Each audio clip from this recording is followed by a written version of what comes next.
You guys love your sports out here. I've never seen more focus put on sports anywhere else in the world. Americans love their sports back to front. You analyze them, you worship them, you watch the game before the game, you watch the game after the game. You talk about what might happen in the game, you talk about what's happening in the game, and then you talk about what happened in the game and what could have and might have but didn't happen in the game.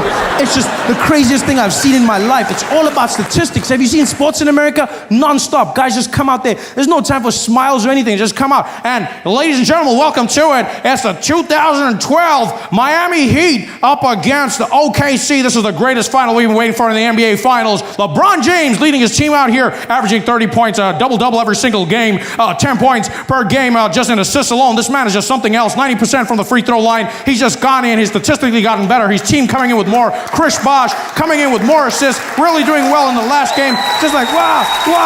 Numbers, stats. You guys know everything, every stat. Well, I mean, he's got 4 out of 5, and I mean, if you look at that statistic alone, it looks like he should be getting forward. He should be, and then it's just crazy. You know everything, and then you switch over to like your business channels and your economy, and you're like, what's happening in the economy this year, Bob? Well, nobody knows. I mean,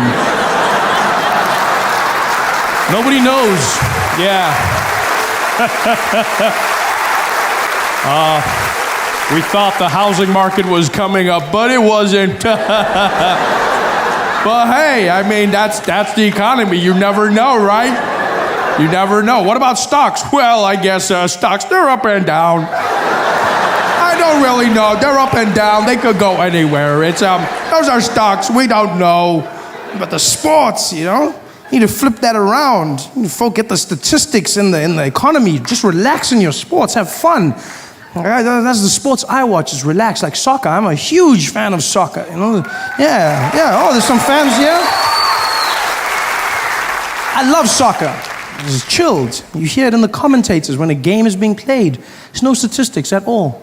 Game starts off, the whistle blows, and welcome, ladies and gentlemen, to this majestic match. It's Spain playing against Germany. Oh, and what a wonderful day it is. Look at the crowd, really excited. Oh, and the atmosphere is amazing. Wonderful weather. And the guys are just like, oh, yeah, John, you can feel it. The players look great. It's wonderful. What do you think is going to happen today, Martin? Oh, nobody knows. I can't even remember the last time I saw a game this good. Americans will remember. Americans will go back to the finest statistic. The last time a black man scored using his left hand, jumping over a mixed race, half Indian, was in 1967 when they're like, what? This is madness.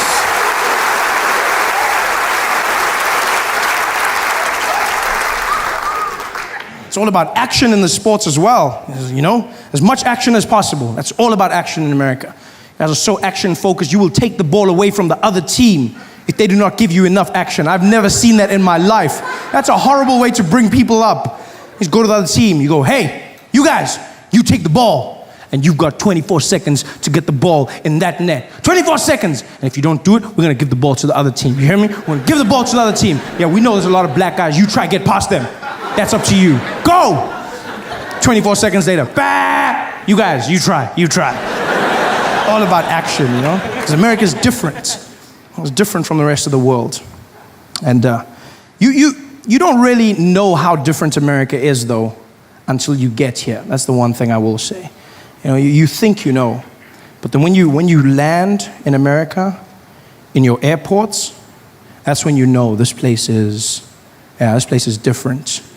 Because American airports, unlike airports everywhere in the world, which have a certain level of joy and just all around happiness, American airports, they're like concentration camps. It's just, you know, it's just people walking barefoot in single file.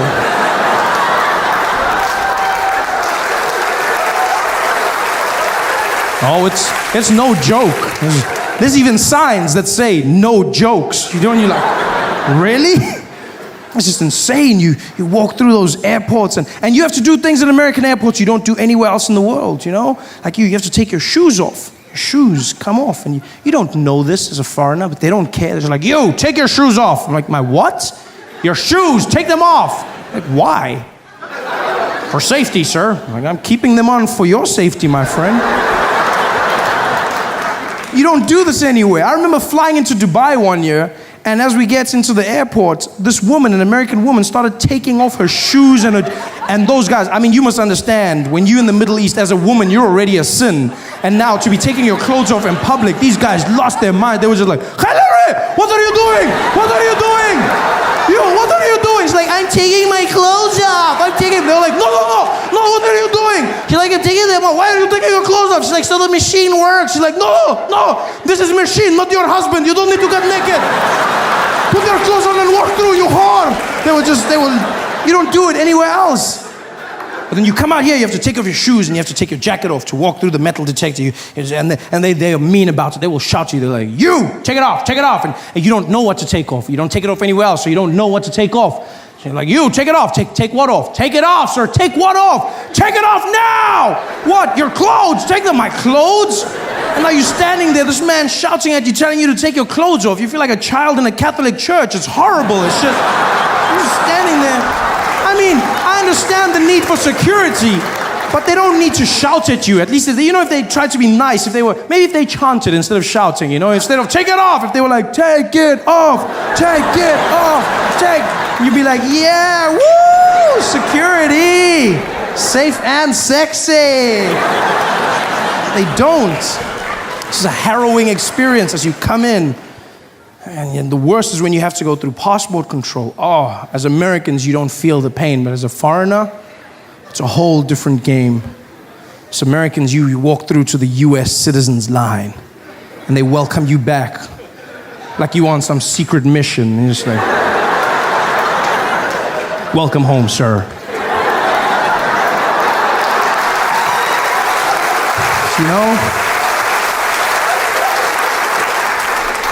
When you're a foreigner, you have to wait in a super long line, and then they tease you. The line goes right to the front, and then it comes back,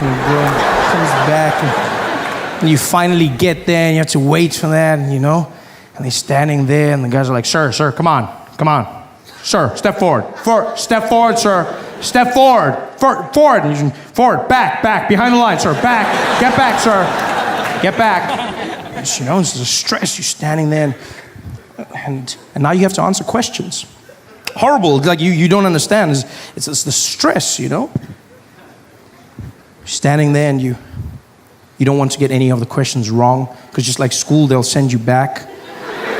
So you stand there and you have to answer them into a microphone that's placed strategically low, almost so that you have to bow to the American as you answer every question of his.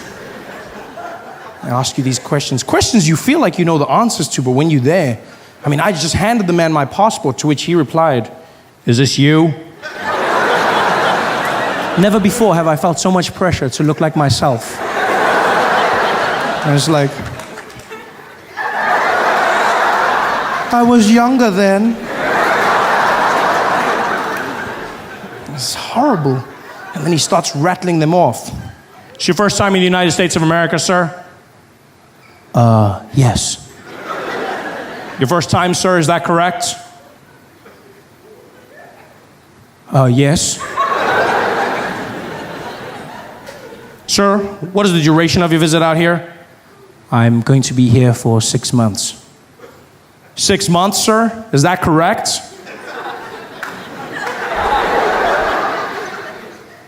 Yes.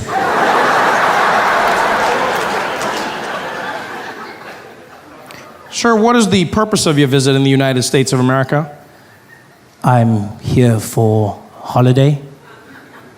Holiday, sir? Yes.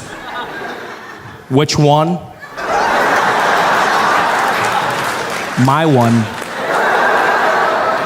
Could you elaborate, sir? Holiday. Yeah, what do you mean holiday, sir? Like holiday, like woo, woo, woo. Yeah, holiday. Woo, yeah. Holiday. You mean vacation, sir? Battery. Yes, of course. I think we treated Joe Biden like shit. Like, people just treated Joe Biden like absolute trash, and for what? Nothing. Not the man just got old. That's literally all he's guilty of. He got old. And people, they're like, oh my God, have you seen Joe Biden these days? He's so old. You're like, yeah. That's what happens. You get older as a person. I can't believe how old he is. I'm like, yo, when you voted for him, it's not like he was 20. People make it seem like he pulled like a magic trick and then all of a sudden flipped into an old man. He came in as an old man, and then now he was a slightly older man, and people are like, oh my God, I can't believe him. Why does he think he can be president? Because you told him he could. People were so shitty to Joe Biden. Then they were just like pulling at strings. I mean, like, God, you see the other day he forgot. He like forgot where he was. He said the wrong city. He said Rotterdam. You know what I'm like, yo, people do that all the time, especially when you're older. Yeah, because think of it this way. It's not even about like old as in your brain is like, is degrading. Think about how much information you have consumed by that point in your life. Think about how many names you've heard, how many places you've been, how many stories. Of course some things are going to get jumbled up. It's like, yeah, the person's old. He's just old. That's all Joe Biden is. He's old. You'd be like, yeah, I don't know. It's just weird. It's not that. My grandmother, my grandfather, they would forget or switch my name with my siblings' names all the time. I'm sure you had that. Right? They're just like, my grandmother, sometimes she'd be like, Andrew. And I'll be like, no, Trevor. And she'd be like, Yeah, when she did that, there was no point where I was like, she needs to step down. She's not fit to be my grandmother anymore. We treat old people like such shit in society. It's like, we make it like they're disposable. It's like, you're old. All right, get out of the way. You're old now. It's over. He just got old. Yeah, and yes, the things that he did, they obviously, they don't make you comfortable. Don't get me wrong. Like, they'll throw you off. So, for instance, one of the big ones was he was at the G20, right? And he was introducing President Zelensky of Ukraine. And then he said, it gives me a lot of pleasure to introduce to you right now the president of one of the most powerful presidents. I'm honored to introduce Vladimir Putin. Oh, no. I mean, and people are like, no, Joe, he's not fit to run this country. And I was like, yeah, he made a mistake. Think about how many times he says Putin, how many times he says... It's not like he said like a random... It's not like he was like, Idi Amin. No. He said, I get it, Putin, you know what I mean? Yeah, that can happen to you. It's a brain fart. You know? And then people said the dumbest thing. Someone said to me, they were like, well, Trevor, what if it gets into a situation where he does something really bad? Like, he could make a mistake like that and he could bomb the wrong country. I was like, do you know how countries work? What do you mean he could bomb the wrong country? What, you think just Joe Biden's there with the keys to the jet? And he's just like, I gotta pop out and do something real quick. I gotta fly to Eastern Europe. And he's like, take that, Ukraine. No! I meant Russia! You know how much bureaucracy exists between Joe Biden and a country being bombed? Like, if he said, we gotta bomb Ukraine, they'd be like, you mean Russia? They'd be like, oh yeah, I mean Russia, of course. It's not like it just happens. It's not a thing. We treated him like such trash. He's like an old man, trying to fight for his country. That's all he was doing. And here's the thing, forget the politics. It was just like the old thing that was like, I was like, why are we doing this, man? The guy's just old. He's not as sharp as he used to be. That's life. It's going to happen to all of us, hopefully. If you get there, it'll happen to you. I'm like, Joe Biden, trash. And look, I will be fair and I will be honest. I think what didn't help was that his team didn't acknowledge that he was getting older. I don't think that helps. And that is a problem I have with like a lot of American political spin. They try and tell you that what you're seeing is not what you're seeing. So like Joe Biden he'd be like, and then people would be like, yo, he's getting older. And then his team would be like, Joe Biden is not getting older at all. In fact, he's younger than he's ever been. We're like, that's not how numbers work. The man is just getting older and older and older. Just say, yes, he's old. Just say he's old. Because he was making some mistakes. One of the ones that, one of the big ones that threw people off was he would repeatedly bring up world leaders that he had recently had a conversation with, which is fine. The only issue was that those world leaders had long been dead. And that would throw people off, He'd be up there and he'd be like, I just had a conversation the other day with Chancellor Olaf, and people were like, Chancellor Olaf died 30 years ago. And they were like, oh no, Joe Biden, oh no. And everyone's like, he's senile, he's got dementia, oh no. I understand why people thought that. I also should let you know, full disclosure, so we're completely honest in this room. I am biased, okay? I'm biased because I've met Joe Biden. I met him at an event called the White House Correspondents' Dinner, okay? And this event, you're there, the president is there. Because of the security and everything, you have to get there well ahead of time. So you spend time, you get to meet the president, you have a long conversation with him and the first lady, and then later on in the evening, you have another conversation, then after that, you have another conversation, and then after the event, you have another conversation. So in the span of like 5-6 hours, I got to speak to Joe Biden frequently. And I have nothing to gain from telling you this. The man's not running for president or anything. He's done. He was fully corpus mentis. He was with it. Slight speech impediment, yes, but otherwise he was with it. He could recall information. He kept up with the conversation. He was with me. He was lucid. It was fine. Do you know what I mean? Like, he would talk to me. He's like, hey, Trevor, another thing in the country, and the things I dream for as Americans, and you do that thing, and it was fine. It's not like he talked to me, and then like 3 hours later came back, and he was like, Jackie Robinson!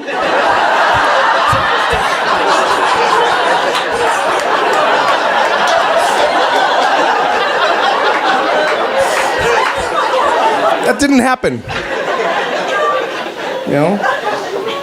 So I don't know. I'll be honest. I have a different theory. I think I don't think Joe Biden has dementia. I don't think he's senile. I just think Joe Biden is old. But I think he's so old that he can communicate with the other side.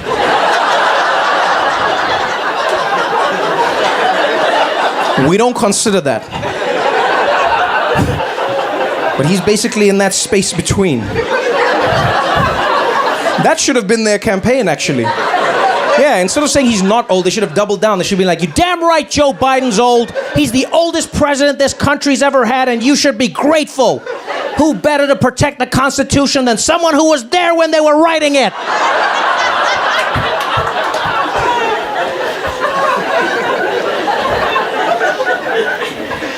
But now he's out. And I'll be honest, I'm happy for him. I'm happy that Joe Biden gets to go out like this. I think, again, as an old person, you should have a dignified end. I think we've robbed old people of that in society. Capitalism and whatever. It's like, no, it's nice to you've lived your life, you've done your thing, relax now, And Joe Biden feels more relaxed. I don't know if you've seen him recently. He just has like a different swag to him now. He just, Yeah, it just feels like someone loosened up the joints, Because before, when you saw Joe Biden, he was a little precarious, When you see him walk, he didn't inspire confidence. He'd stumbly, and he always looked like a late stage Jenga tower, Which is probably why the Secret Service wasn't so good at protecting Trump or him. It's just in their defense, they've been protecting geriatrics for the past decade. Of course, they're not in practice. When they're protecting young presidents, they're like, all right, everybody, look out for the shooter. Look out, because the danger's up. That's where you gotta look. You gotta look up there. When you're protecting old people, you're just like, all right, look at the ground. Where's the stairs? Where's the stairs? Where's the stairs? Look out, Mr. President. There's a dog that's shat here. Hold on. Come on.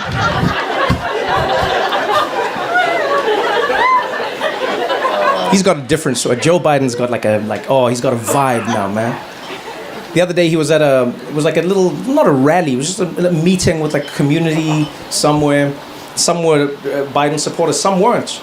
He's just walking around greeting, hey, how you doing over there? Good to see you. How you doing? And there's a guy sitting wearing a Trump hat, right? Wearing a Trump hat, and Joe Biden comes like, hey, how you doing, man? And he's like, I don't like you. And Joe Biden's like, oh yeah, I don't like you either. And I was like, oh, who's this guy? He's like, oh yeah, I don't like you either. I don't like you. He's like, you're old. He's like, oh, you want to talk? Look at you, you're old. And he just started trading with this guy. Back, wasn't presidential. He wasn't like, oh, well, I see why you feel. He's like, nah, man, you old as shit. Look at your face. Goddamn. He's like, you're old. You're just old. I'm old and I'm president, bitch. just had like a different like vibe to him. You're like, what? And the guy was wearing a Trump hat, and then he said something to Biden or something along those lines. He's like, yeah, that hat. And Joe Biden's like, come on, wear my hat. And he's like, no. He's like, would you wear this one? And Joe Biden's like, yeah, I'll wear your hat. Give me the hat. And he takes the hat, and he puts the Trump hat on. And he's like, yeah. And that guy, you should have seen that guy's face. He was like, wow. Because he thought maybe like Biden would like burn or something. I don't know. Just turned to, he was like, wow. He's like, I like you a lot more now.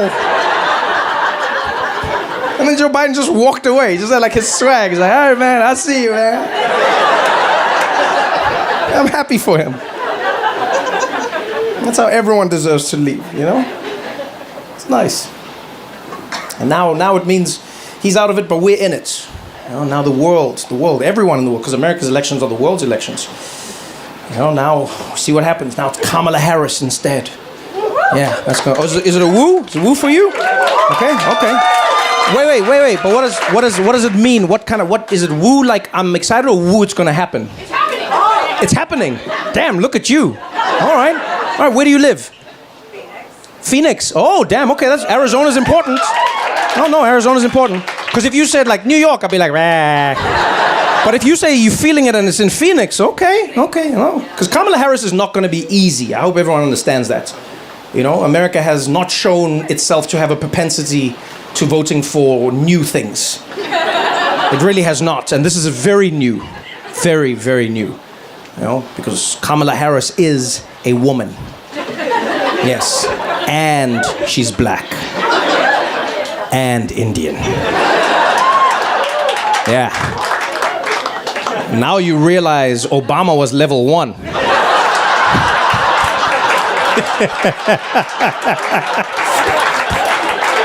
America was so proud of itself. Thought it had clocked the game. That was the easiest level in the game. It was like Mario Brothers level 1.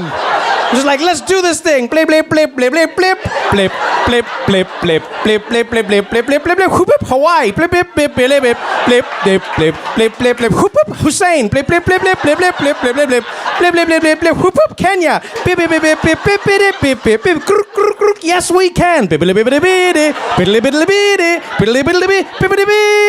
I was like, yeah, we did it, yeah, woo! And then Kamala Harris stepped up, and then was like, blah, blah, blah, blah, blah, blah. Blah, blah, blah, blah, blah, blah. Blah, blah, blah, blah, blah, blah, blah, blah, blah, blah, blah, blah, blah.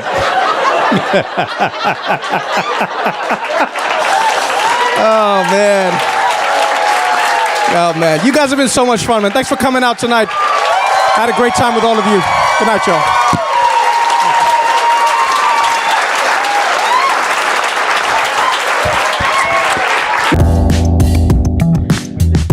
1, 2, 3, 4. I declare a thumb war. 1, 2, 3, 4. No, that sounds great. This sounds great. We're hearing nothing. You even put sound thingies. Yeah. Your face went, bitch, who do you think I am? Oh, man. You look at me like, yeah, this is who I is. Oh, that is so funny. Bitch, do you think I am? Like, so welcome, guys. Happy New Year. Happy New Year. Can you still say Happy New Year?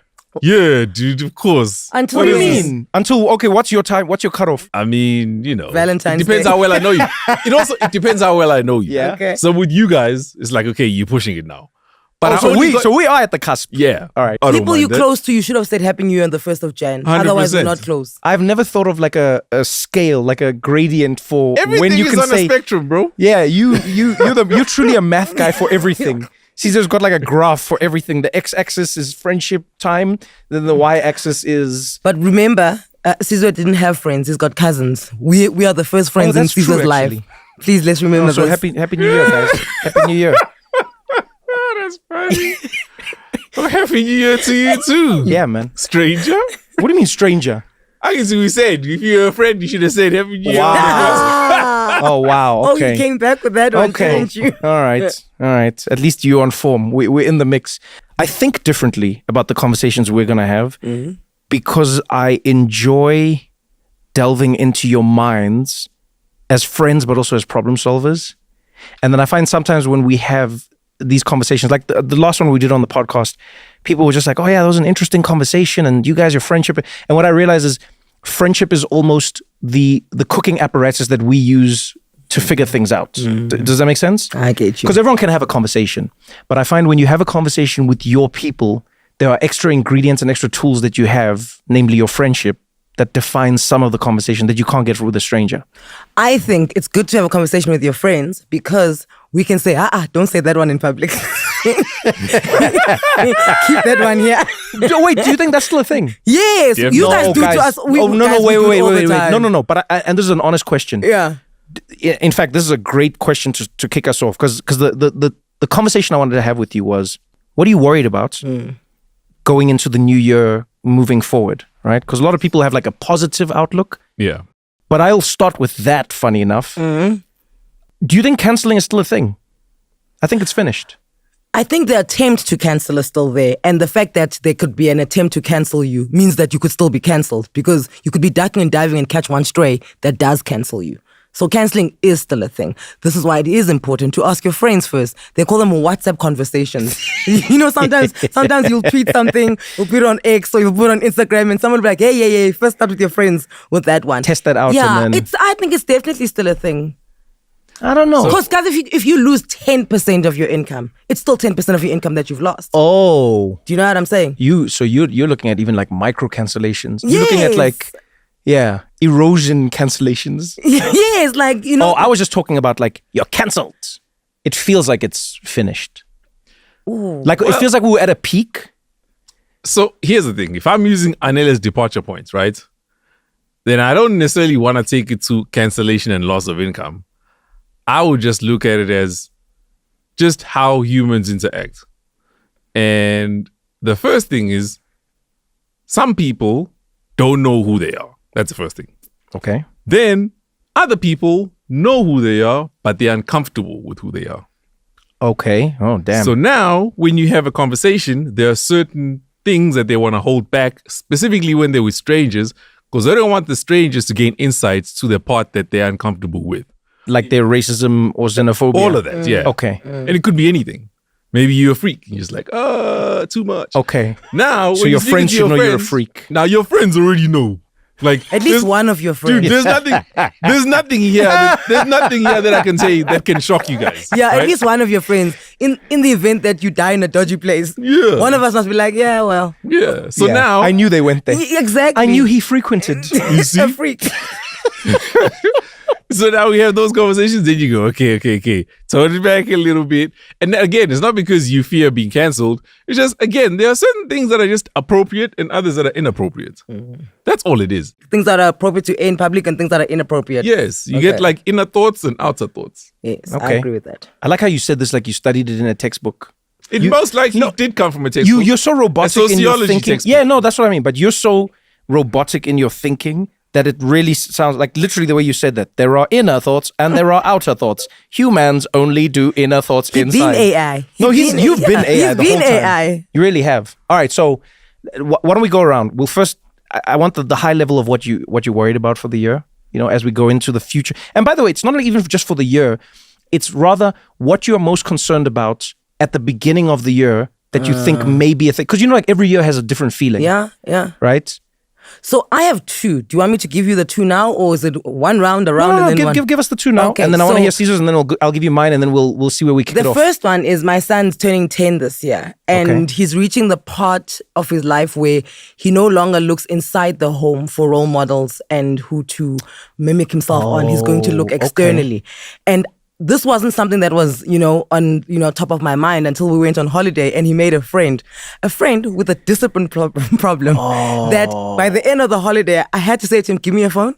Did you add this boy's number? I said, delete him, block him. We are not going to be friends with him, type of thing. And then it had me thinking that, we at a point now where I just have to make sure that his self-esteem is so high and his confidence is so unshakable that things like that don't impress him. He has to remember how he was raised at home. I love this. Don't say more on it. Don't say Okay, more on it. Okay, okay. so the problem, we got the problem. This is all the worry. Yes, the All worry. right, what's your second worry?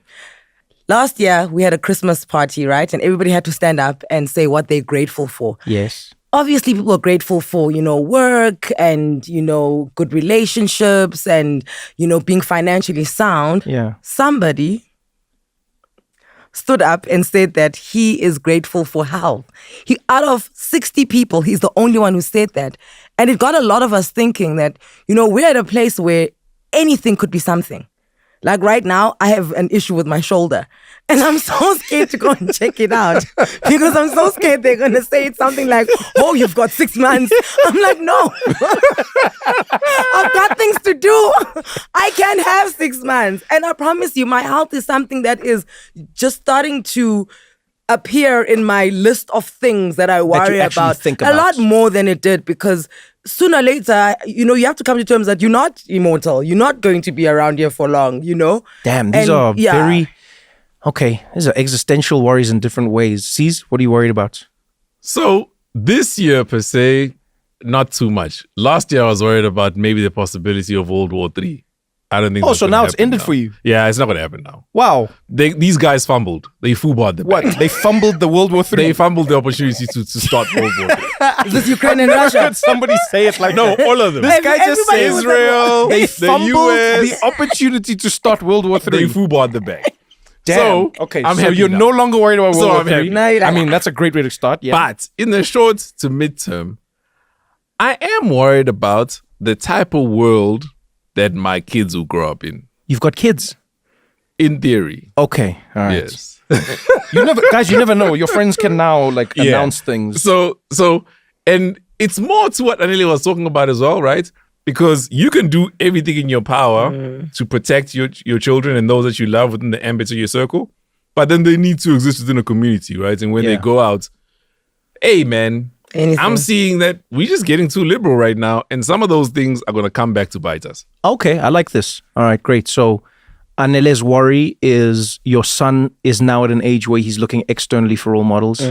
Second thing you're worried about is you're at an age where Anything is anything. internal Yeah, is something. is something. Yeah. Okay. Sees we're no longer worried about World War III, Hugh, but worried about the world that his children will live in, because now there'll be a world. So now you've got different problems. Okay, cool. The thing I'm worried about, maybe it touches a little bit on what you're saying, but I worry that the global experiment has failed or is failing. What's the global experiment? So I think for a long time, we were seduced by this idea that the whole world could come together as one. And I think a lot of it was sold through the lens of trade. Okay. Do you know what I mean? Yeah. We've always traded, don't get me wrong. We've always traded. yeah. But a lot of it was sold through the lens of trade. So like the Euro Union, it's like, and then BRICS, Brazil, Russia, India, China, South Africa. It's like, these blocks that have all come together. And so Europe at some point was like, we don't have a border, If you are European, you can go everywhere in Europe. Yeah. I think that is starting to fail because... Yeah, I don't think we thought far ahead enough, or I don't know if we, crossed all the T's and dots, because we also never did it. Did you always believe in it? I was just told it. I was too young to believe or not believe. I believed in it. Oh, you did believe in it? But I'll tell you, I don't think this is anything new. If anything, I just think we need more perspective. Because if you go into history and just look at how each civilization has a lifespan, it usually ends like this. Yeah, but that's you're just now talking about my worry. Yes. And you thought just said live you don't forever? have to worry. Yeah, you don't. No, Because listen, so it's here's not the about thing. me. You just said to me, Like all, So this, hold all of us on. end let me tell you what. individually. Let me just tell you So- what you just did right now. This is what yeah. Caesar did. I was on a plane, and I said, I'm a little bit worried that this plane feels like it's gonna go down. And Caesar said, well, if you look statistically, most planes crash around this age. So you're right, but you don't have to worry. You Yes. literally So let me said- explain. Let me Okay. finish. All right, go. You're 100% correct. So all civilizations do come to an end, but it has to be that way so that a new civilization may begin. Yes. Right? You just have the kind of perspective now at your age, or you 40, 41, where you've seen things go from where they were to where they are. Okay. Right? But it's not to say the world's going to end tomorrow. No, I'm not. I don't even think Right? that. But you're 100% correct. Things are deteriorating at a rapid race. All right. So which one do we start with? Which worry do we want to handle for? I actually would love to start with your Anele's son. one. Yeah, Yes. I like Okay. it. No, okay. Because we've been there. Yes. So that one So- can give you... Okay. what works. So before I say anything on it, take me through a little bit about how you feel like as a mom of a son, 10 years old. Like, I understand you saying you worry that he's now going to get external influences, but why is that a worry and not like necessarily a joy? Oh, because they already have been external influences, right? Just even you two as an example to the relationship that you guys have with Alake, it is bordering on uncle, father figure and all of that, right? And so I think it's the older people because I get to choose them. You must remember that. Oh, for a very long curation. time, I get to choose who is around him. I'm honored that you chose me then. I thought I was just like defaulted in, but I'm glad you chose me. Thank you. And now with that is that he, also he can't control who he's going to meet, type of thing. Yeah. So granted, yes, somebody may spark his interest and it'll be in a good way, but along the line, it's going to be in a bad way. And I just want that to know that he's able to decide for himself that, this one is not the one. So tell us the story about him meeting this kid. Where did he meet the kid, and how did you know the kid was bad? And why do you think Alake was unable to discern between the good and the bad of the kid? I prefer a kid who's outright rude. Then I'm like, oh, is that it?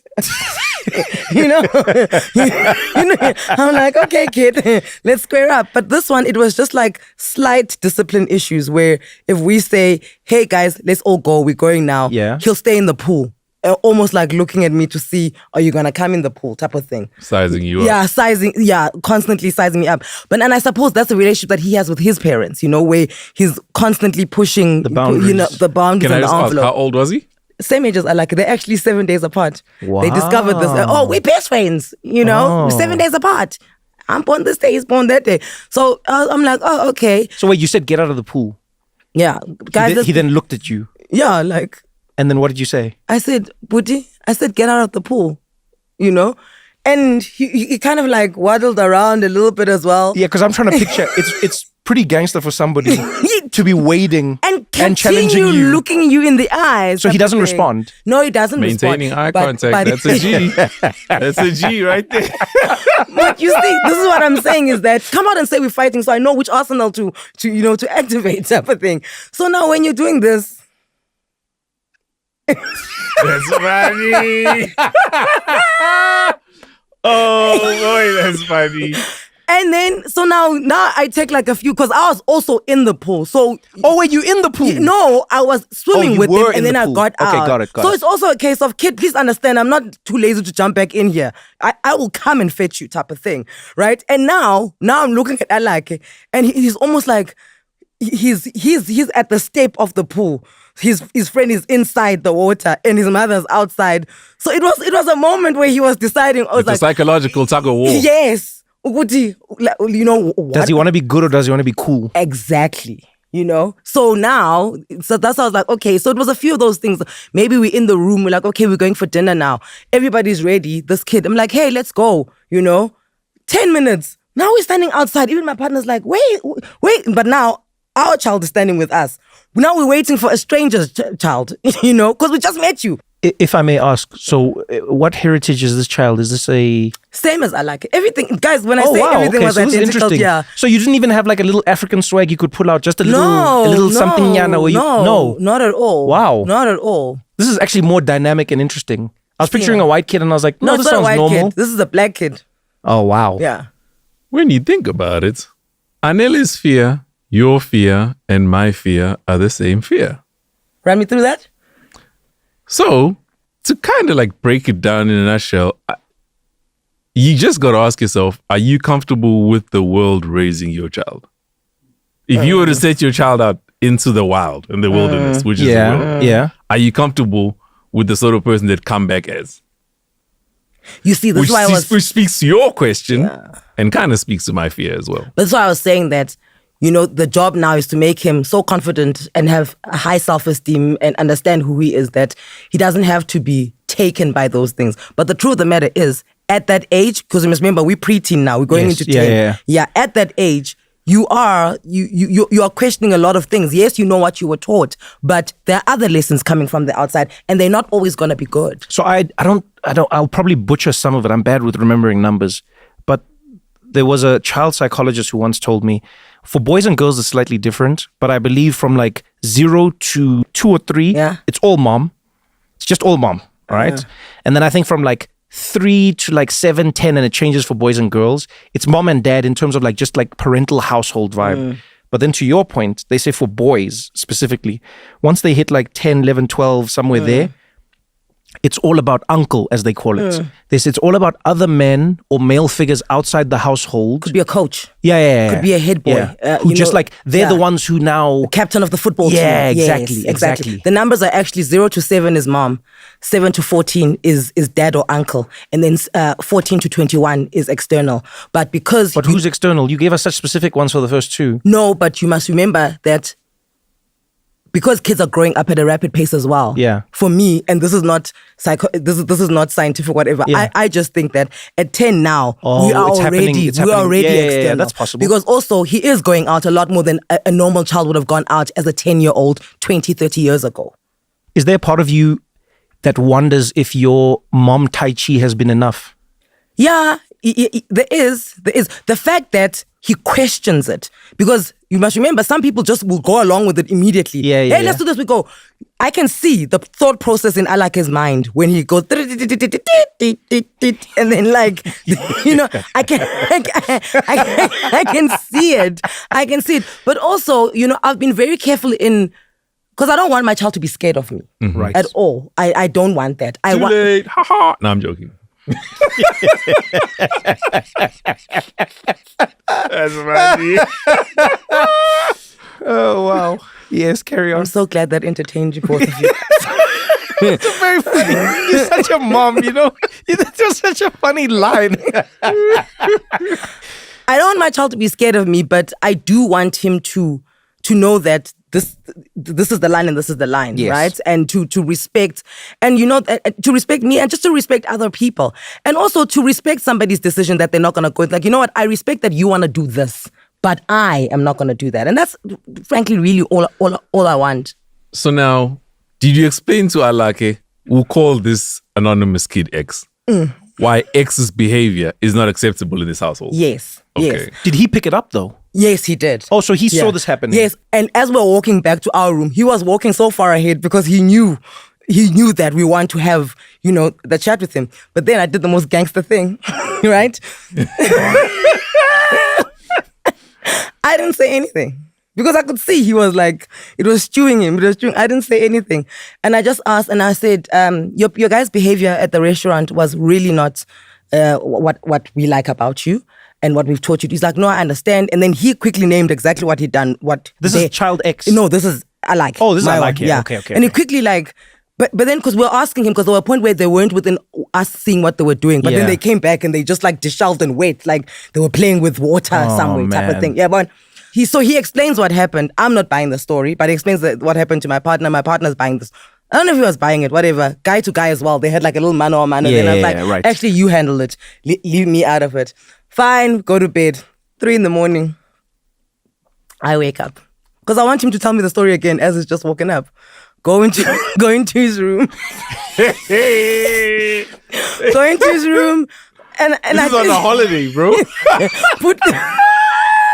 Put the lights on, everything. The lights on even? No, but he doesn't wake up because the lights are on. But I just want that when I do wake him up, the lights are on. Yeah, the lights are on so I can see his immediate reaction. I asked him, just give me that story again, run it by me again, because I didn't quite catch it. I just want to rewind to the point when you said, I don't want my son to be scared of me. Bruh, we at a resort. We're at a resort. And this drill sergeant is turning on the lights at 3.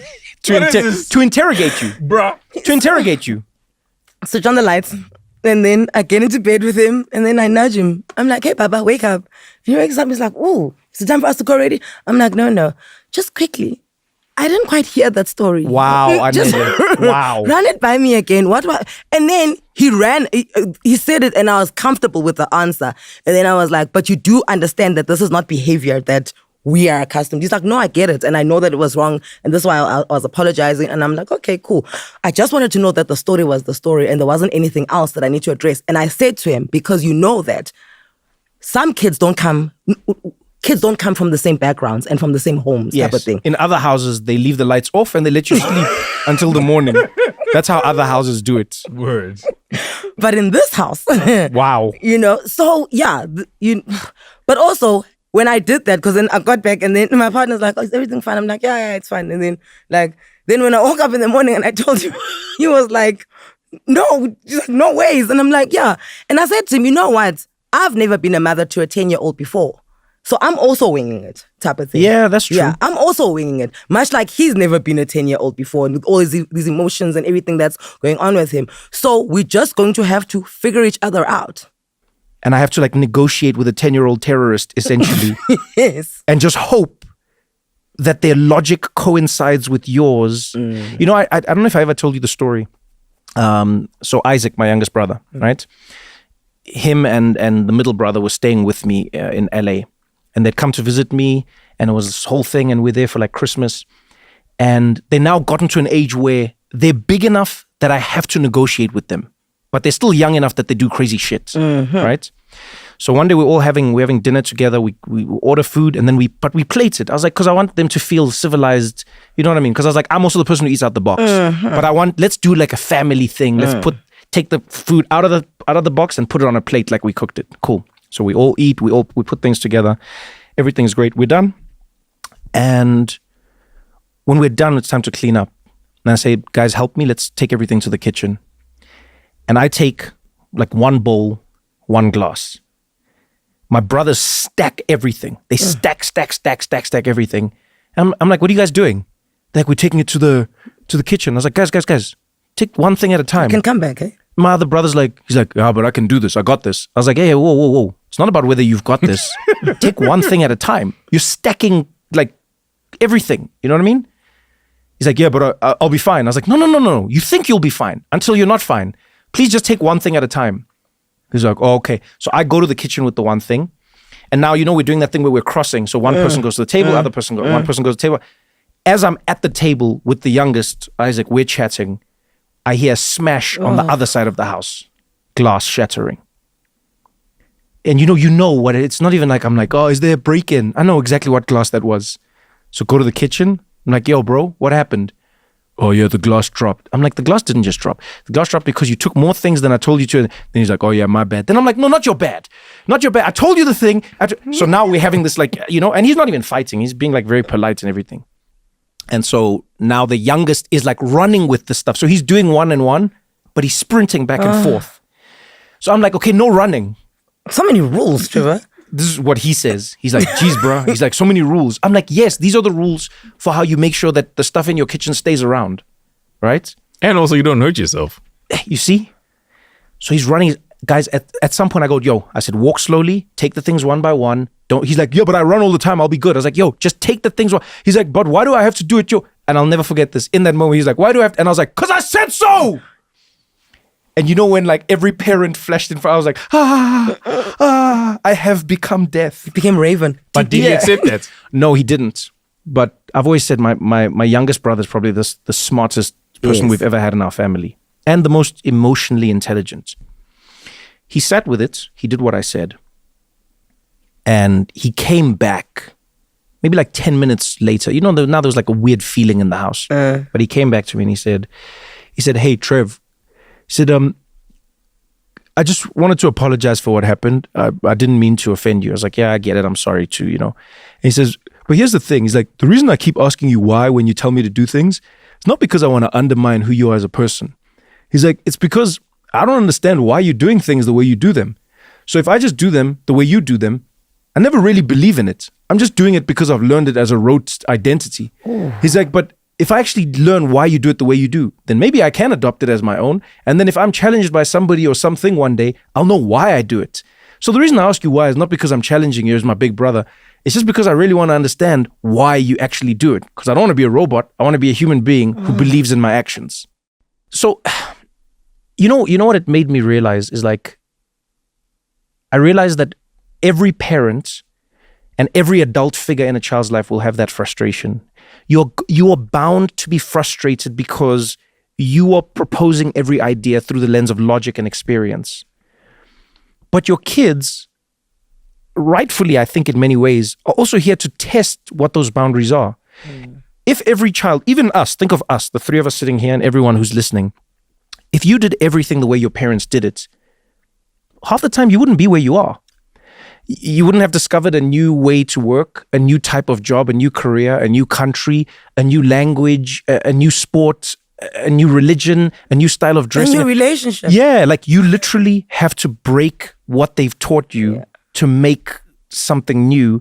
And the difficulty, as you say, is we're all winging it.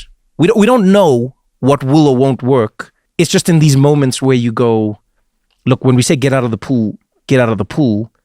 But it's a tough one, because it's like, do you have because I've never had a friend who's a mom. Do you get what I'm saying? Like a friend.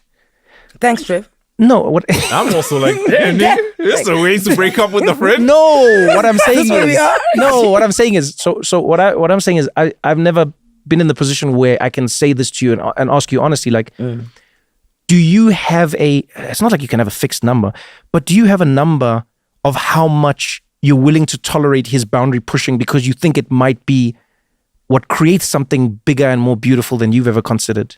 Definitely, but the thing that we parents are doing now is we're very willing to question the school that he's at, because there's too much writing and the kids aren't writing anymore. Let's take him to a school that just does robotics and everything is computerized. Yeah. It's or sporting, right? Oh, my child is so good at this. Maybe I should take him out of the school because he's going to play for the Springboks, so he's going to play for the Proteas and all of that. But I think when it comes to, just discipline and emotion and all of that, as parents, we're very much holding on to what you believe at that moment in time.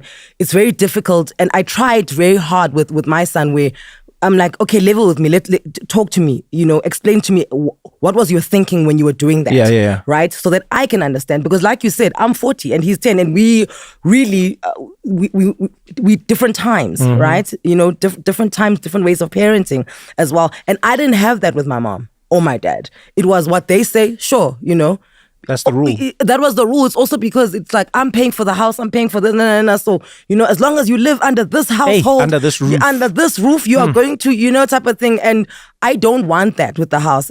Simple things as well. Like, people ask me, why do you knock when you go into your son's room? It's your house. I'm like, yes, but it's his room. Did you knock at 3 a.m.? You didn't. That was a sleeping, a surprise. And also, that's a hotel. Okay. Oh, nice. Nice. Hey, I see. You see, like, when law enforcement finds all these loopholes.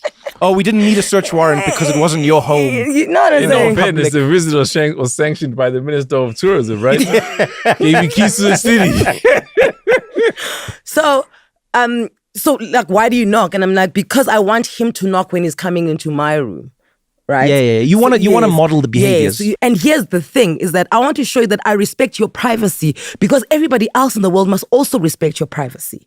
Type of thing. Damn. Because how can I say I'm allowed to respect your privacy, but everybody else must respect your privacy? Type of thing. Okay. So I basically treat him the way I want the world to treat him, so that he can know, it's like, no, back at home, this is how I'm treated. And you're not treating me the way that I'm treated at home, where I'm loved. So this is not going to fly. And actually, that's all you want your kids to be about.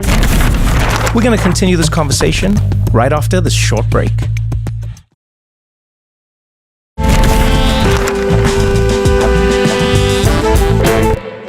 Did you ever have a bad influence? Because I know you weren't the bad influence. Yeah, so bad influences are everywhere. No, but I'm saying as a kid, like, did you have a friend where they were like your bad influence? Because I was the bad influence. In many ways, yes, I will say. But I also think I had many friends. I think we were renegades together, to be honest. Not in my formative years, no. No, you didn't. No. Wow. Because majority of the people that were around me were handpicked by my parents. Oh, so even come back to the cousins. Exactly. Even my friends, it was really because my parents are friends with these people, and then they'd be like, we're going to so-and-so's house, and then, hey, okay, Dumiso's my friend. I didn't, it's not like I sought out Dumiso to be my friend. It didn't work like that. But here's my thinking and the approach, and I think you're doing it well. I think all you can do, look at it like coding. You just introduce the fundamentals, right, to your child. And then tell them... Talking about computer coding? Yes. Okay. But even with human beings, because essentially it is a system anyway. Because we're robots. Because we're AI. We're AI. Aren't we all? Exactly. Aren't we Yeah, all? So you introduce these fundamentals. Basic programming. I agree with you. Sorry. This program is tripping. Alt delete. Right? So once you've got the fundamentals in place and they understand them, and obviously you guys are in agreement what the fundamentals are, then you can go to like intermediate programming and tell them, okay, well, now with these fundamentals that you fully understand, Yeah. what do you think the right thing to do in this situation is? And then he will tell you, and then you go, well, actually, that is the wrong thing to do, Alaka, because if you do that, for example, Isaac, I know you're used to running, but there's a possibility you may slip and you carry a glass and you will get impaled by this glass. That's why it's rather safer for you to just walk, right? By running, yeah, you save a little bit of time, but we're in no rush. Then it's like, okay, cool. You're now very logical.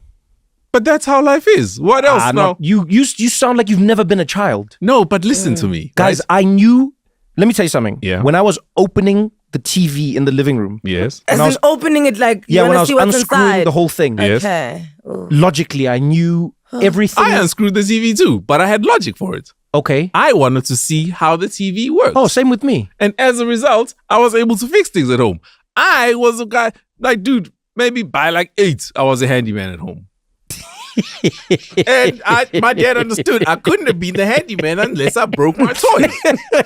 But I'll tell you what, when things were wrong and I fixed it without him paying a cent, boy, was he glad I broke that toy. Okay. You see? So that's the intermediate. Yeah. You see Okay. what? You see Now, what's- here's the thing. Now that's funny. It comes back around to like, is there a reward on the other side? There's always a reward. I'm told I was a highly inquisitive child. I guess I still am, even as an adult, Yeah, you right? And the thing with questions is you're just gathering data points. That's all you do. You're gathering data points, and you're going to later use those data points that you've collected and go, oh, okay. Well, when I asked Auntie Anela this, she told me this and that. So maybe I should go this way. There's a lot of things I never got to experience and still have no inkling. I don't even want to experience them. But I've learned major lessons from other people and their experience of those things. So when you now withhold those answers and you just... Because I said so. You nip it in the bud by saying, yes, because I said so. You are starving Isaac of the data points he needs in order for him to be able to come up with the decision, which will then obviously make sense to him. Yeah, the wrong or the right. All right. Well, if you need, outside models, role models, you let us know. No, I'm covered. You must let us know. I mean, But Mina, I'm probably gonna say, even at this age, I will bring a little bit of bad influence, but always respectful. One thing my teachers always said: Trevor's very respectful. But he's very troublesome. He's very disruptive in class, but very respectful, and oftentimes does not apply himself, but very respectful. There was no disrespect in what I was doing. Do you know what I mean? no, I Yes, definitely- ma'am. No, ma'am. Yes, ma'am. I was the one who put the firecracker in the toilet, ma'am. Yes, ma'am. That is correct, ma'am. Why, Trevor? Why? Because we wanted to see what happens. The thing about being a child being inquisitive as well is that it could be on the bad side of things. Yes, 'Cause that's the thing. what I see 'Cause your peop- worry as well, yeah. because people always treat like being inquisitive like, oh, it's such a wonderful thing. It's a great trait. He's Yes. so inquisitive. But if he's inquisitive as to what's going to happen if at age 9 he takes the car, Yes. right? That's not a good thing. I did that. Yeah. I thought about that, About what? taking the car. Why didn't Did you you? do it? So our driveway was like a bit of an incline. Yeah. So Data points. when I was Data leaving, points. I would have been fine.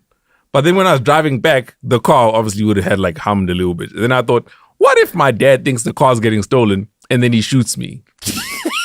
Then I was like, I would rather not take this car. The sentence would end like that. Me too. I didn't think the sentence would end like that. Yeah. Wow. I thought grounded or get a I good don't thing. think- I thought, My dad would what's the shoot me. worst thing that could happen? He could think the car's getting stolen and shoot me. Okay, but now we mustn't stick on this one because everybody's got a worry. Now we're going to spend the next hour discussing only my worries. But our worries are all the same. We solve your This worries. is we solve all interesting. worries. Okay. Okay, then let's But wait, she raised a very good point. We just glossed over it. It actually is the answer. What? She spoke about his self-confidence, right? And belief in himself. Okay. That actually is the answer to everything. Unpack Because it? if, for example... I don't think it is, but finish what you're Okay, saying. it's the answer to most things. No, Obviously but not the keep answer to going. everything. If his self-confidence is strong enough, right? Peer pressure will never be an issue. And we know, for example, that Alak is very smart already. He's super smart. So he knows what right and wrong is. What usually sways people from wrong is the external influence. If he's strong enough and believes in himself, he can say, hey, dude, I hear what you're saying, but but that's not how I was raised. That's not how we roll. And so already he's kind of insulated from the external influences of the world. It's not to say he'll never like go wrong, but he's unlikely to go as wrong as other people who are just amoebas and they go with the flow. A lot of people end up in trouble. They're like, yo, dude, I didn't even want to be here. I told you guys let's not go there. Now you're sharing a cell. You see? So I hear what you're saying.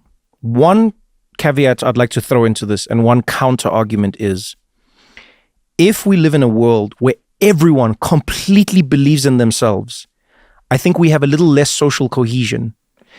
We should never take for granted how powerful peer pressure is in society. Yeah. So when you're on the road and you see that you could drive in the emergency lane and just get ahead of everyone, peer pressure is the only thing keeping you back. Yeah, you might be like, oh, the police. No. But beyond that, there's an element of knowing that every other road user is in some way, shape, or form going to be against you. And you're like, I'm not going to do it. When you're standing in a line at an airport or anywhere else, and you see that you could cut and you could get ahead, peer pressure is the only thing like stopping you from doing. You're not going to get arrested. Do you get what I'm saying? I think there's a weird balance, and we don't know what the knobs perfectly are. But the world knows. But the way it's look, interesting that you say that. No, can I tell you? We don't know what the balance is, but the world always fine tunes you. So, right? okay, my argument is this, and this may sound a little anarchist, but it's not. But like, I don't believe we know, and I don't think there is a right, because I think every piece needs to exist. So, like, on the one hand, you need like a renegade to be like a Steve Jobs, let's say, where he goes, no, we're going to do this. And people are like, you can't do it. And he's like, we're going to do it. And then he does it. And then now everyone's like, oh, yeah, this is how it should have been. But then there's also some renegades who are like Jeffrey Dahmer. Jeffrey Dahmer didn't suffer from peer pressure, I'm assuming. I don't think he was like, what are my friends going to say? He did his thing. He did his thing. friends want to. Well, so No. So here's the thing. So all right? I'm saying is, I believe that there isn't one fixed way or not way. I think a system will always like find entropy. It will always find a place where it exists for the best of what it is trying to do. But I think you can create a child, or you think you can try your best to create a child who does not care about what anyone else says. And I think those types of people are assholes in the world as well, because they don't care about what anyone else says. And then there are some people who care too much about what everyone else says, and then they are at the whims of the crowd. So Joe Biden's got a line, right? Joe Biden? Joe Biden, the rapper. I was like, Very that's you different. with me. I was Yeah. like, wow, this guy's about to quote Joe Biden. Yeah, yeah, okay. yeah. I was No. like, damn, I don't think I've ever heard anyone quote Joe Biden. Dude, this is a rap line also, Okay. long Okay. before he did podcasts. And he speaks about mama raised me proper, the streets just molded me. The streets coded me, made me a better pedigree. Then he goes on to say things are complicated like Avril Lavigne said it'd be. But that's besides the point. Hey. Basically, when you go out into the world will either affirm you or it will challenge you, Cool. right? So with your fortitude, you go there and then they will be like, no, my friend, that's not how this works. And very quickly, if you're a smart person, you will then learn, oh, damn, I'm wrong about this. However, Yes. if you are correct about your ways, It will the affirm world you. will affirm you. And then you'll see it's okay, this actually works. And that's how people end up rising to a certain point. So, okay, it's actually funny you say that, because I think that's a perfect segue to my worry. I agree that the world will affirm you or challenge you, right? But I don't think that is based in absolute truths. So sometimes you will be affirmed or challenged based on the circumstance or the situation. True. Or what people can benefit from affirming you or challenging you. Exactly. Aha. So now let's go to my worry. The reason I say I think the global / liberal / whatever experiment has failed is because there was a time when many politicians around the world started to believe, and I'm sure there was another time when this happened with trading in general, but they said, you know what? We could be connecting the world in interesting and different ways. You know, you could make something in China, or you could make it in any country where it's developing, really. And that means the country where they're selling it to, they can focus on different types of labor. They can be more specialized. They can work in offices. They can do this. So they'll actually be selling a different product to the world. Their product might be a service. It might be something digital. And then the people who are using that, they might buy something else, and they might, but we're all connected. It's going to be a chain of wonderful and things. we're all, Yeah, and I hear you. it's the circle of life. You know what I mean? It's like this beautiful world where money's flowing from one place to the next. And now, and Caesar, you're the economics guy, so I'm sure you can speak to it deeper than I can. But like, I feel like what happened was, first and foremost, the money dammed up in a way that no one really predicted. So the money didn't move around the world. it didn't stay in Bangladesh and Vietnam and all these places where the workers are making it. It very quickly left those places and went into bank accounts in certain parts of the world, right? The people working even at these companies in those parts of the world, it doesn't matter how big these corporations are. But one of the things I find particularly interesting is how, like, we've accepted this as normal, and maybe we won't for a while, where companies can hire people to help them make profits. Once they've achieved that profit, they can fire all of those people and hire people for the next to help them make more profits, right? So this is the second part of it. Why I think it's failing. I think we were never fully prepared to communicate with everyone everywhere all the time without understanding the nuances and the complexities that come with everybody's understanding of the world.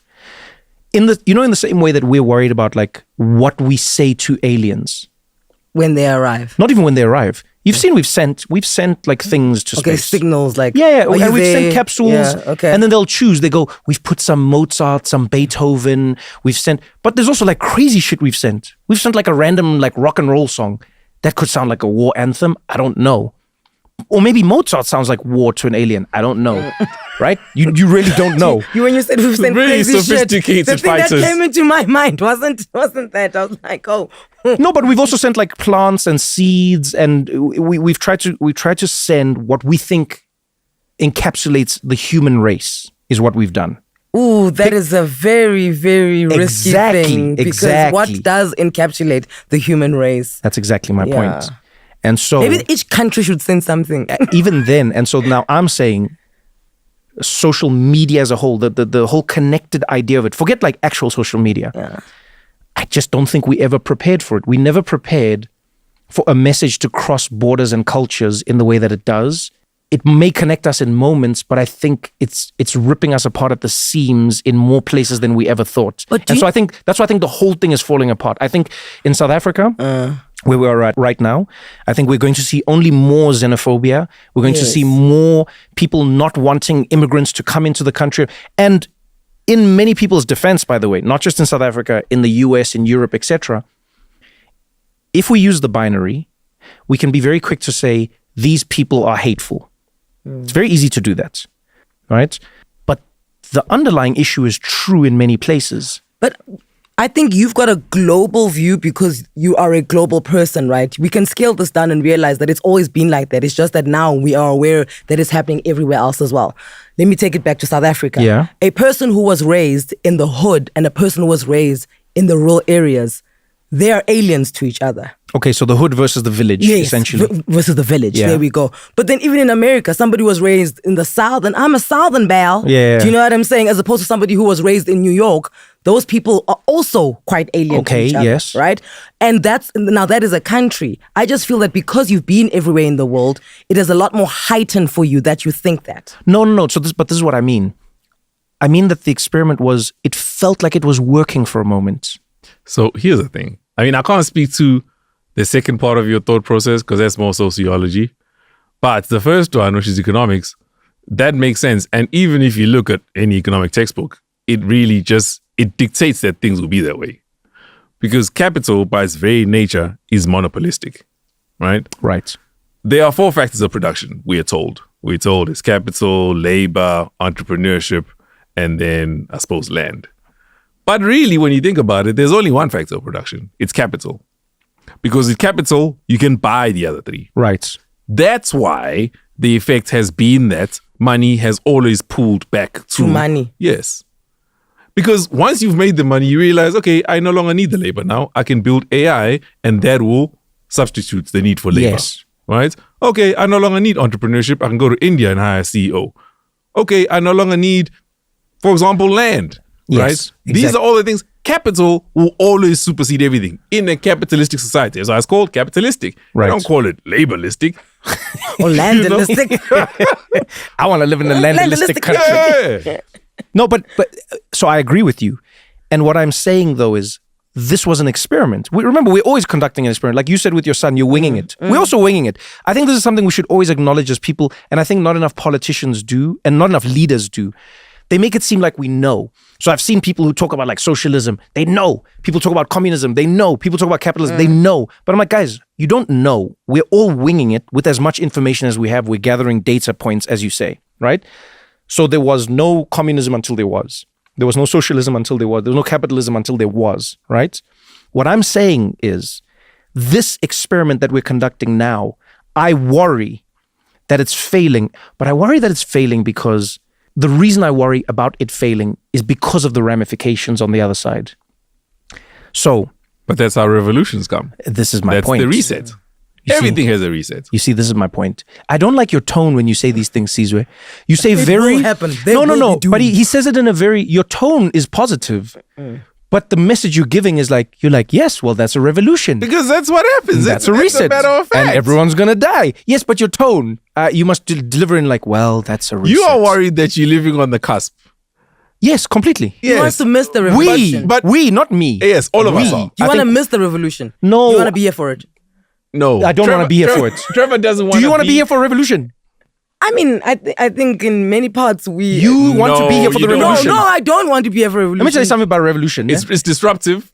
First And of all. nobody knows what comes out on the other side. Yes. You think I have power.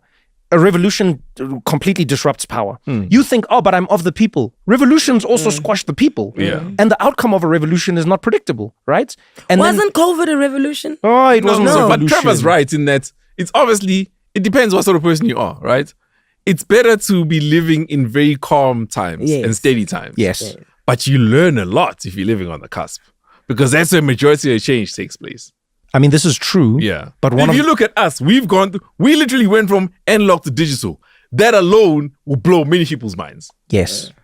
Crazy. The things that we've seen. We went from DAT recorders to CDs to cassette tapes to VHS Yes. to see. When I said that, maybe I think we've lived the revolutions. I think you guys think I'm assuming like the violent ones, No. I just mean you mean mass- a reset. Okay.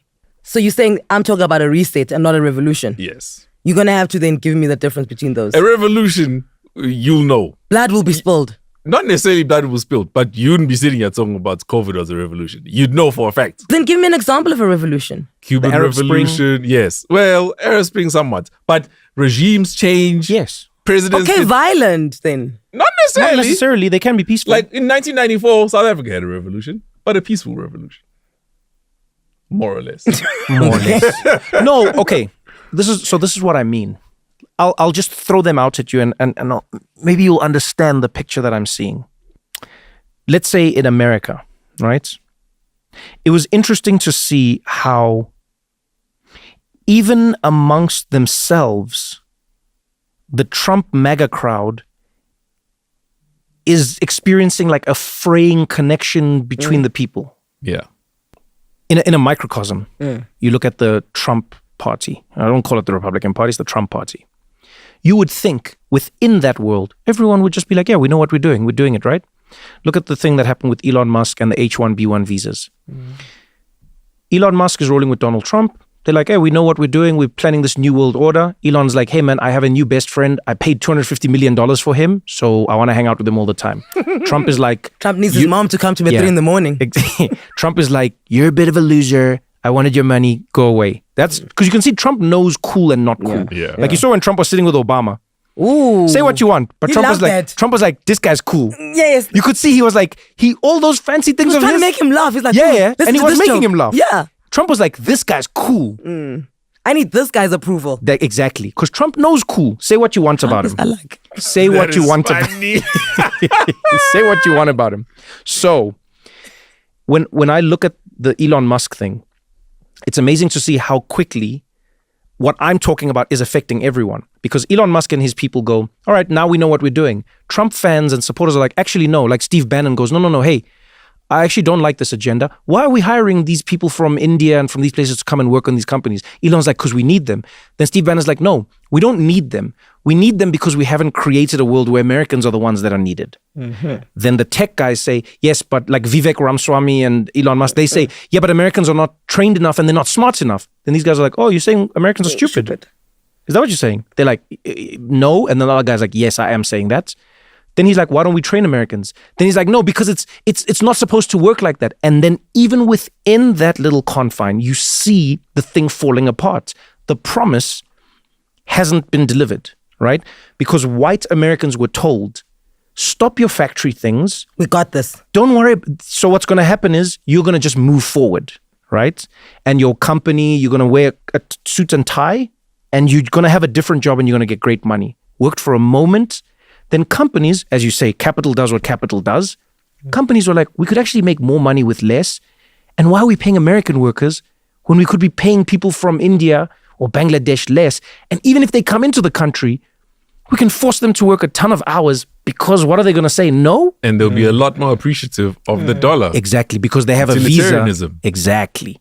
And now, even within that tiny world, you see the experiment failing. And now there's Steve Bannon comes and says, Elon Musk is a white South African who is racist and born from apartheid. We cannot allow him into the White House. Now, people watching this are like, Wait, Steve Bannon is saying this guy's racist. No one knows he what must to do. really be racist. No one knows what to do with it. Yeah. No one knows what. But that's just one example. Then you look at South Africa and how South Africans are now going like, actually, no. We're not trying to help Africa. No, we're just trying to do our own thing. Then you look at Europe. Europe's like, no. Close here. Germany. They're like, hey man, this whole immigrant thing, actually, no. We're not. Then you look at like banking. You look at hiring. Look at AI itself. We are on a fast track to people turning around and saying, wait a minute. If AI is doing every job, who's doing a job? And if nobody's doing a job, who's buying things? And if nobody's buying things, what are we doing? And this is why it's so interesting, because all of it actually just boils down to economics and living conditions. Everything you've just highlighted is not a problem if people are comfortable. yeah, completely. If we're all comfortable, I love AI, because who wants to work? Yes. Let AI work. If we're all comfortable and you're telling me you're going to bring in some Indian guy, hey, by all means, buddy, do the thing there. I'll suggest. Yeah, with that's my time. true. But The problem is, Yeah. now when we're starving, they're like, hey, man, these foreigners are taking our jobs. Yeah. That's the problem. That is the problem. Whereas if we were comfortable, we'd be like, hey, buddy, hey, I got something here for you. You want to do this? Because I don't want to do it. That's essentially the issue. And that's what I'm saying has failed. Yeah. I'm saying the thing that was sold to people was prosperity for all. That has not happened, whether it's South Africa, whether it's the United States, whether it's parts And of it Europe. can never happen. Wait, you think it can't happen? Never. Prosperity for all. It can. No, it cannot. No, but it can. Because this is Let what me I tell you want why it to can't say. happen. Please can I Okay, just say this? yeah. Is that even when we are, like you're saying, the Trump party, not the Yeah, yeah, Republicans, even when we're all for one thing and we have one ideal, we're still going to disagree within that, right? But not fundamentally. I think so. No, they argue. People are now disagreeing. I hear you. Look at South Africa. Look at the ANC. Yes. Where we were all Anel- about one thing. so Anel is Even right. when we get along, guys, even in a group of friends, No. you know that WhatsApp group where there was 9 of you and the next thing in that 9, 6 of you slipped to the side. Do you know what I'm saying? That is human nature. So Anel is right. There will always be disagreements. What I'm saying is, when things are okay, the disagreements are inconsequential. Yes. Exactly. So there can never be prosperity for all.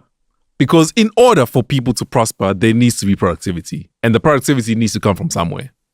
Now, what happens is, you do get certain instances where there are more resources than there are those that deplete the resources. What it means is, the model seems like it's working for a lot longer, but it's really not. The model is always deteriorating. That's just the nature of the model. You could be living in the Garden of Eden, but the more you procreate, the more you're going to run out of fruit in that garden. Don't go anywhere, because we got more What Now after this.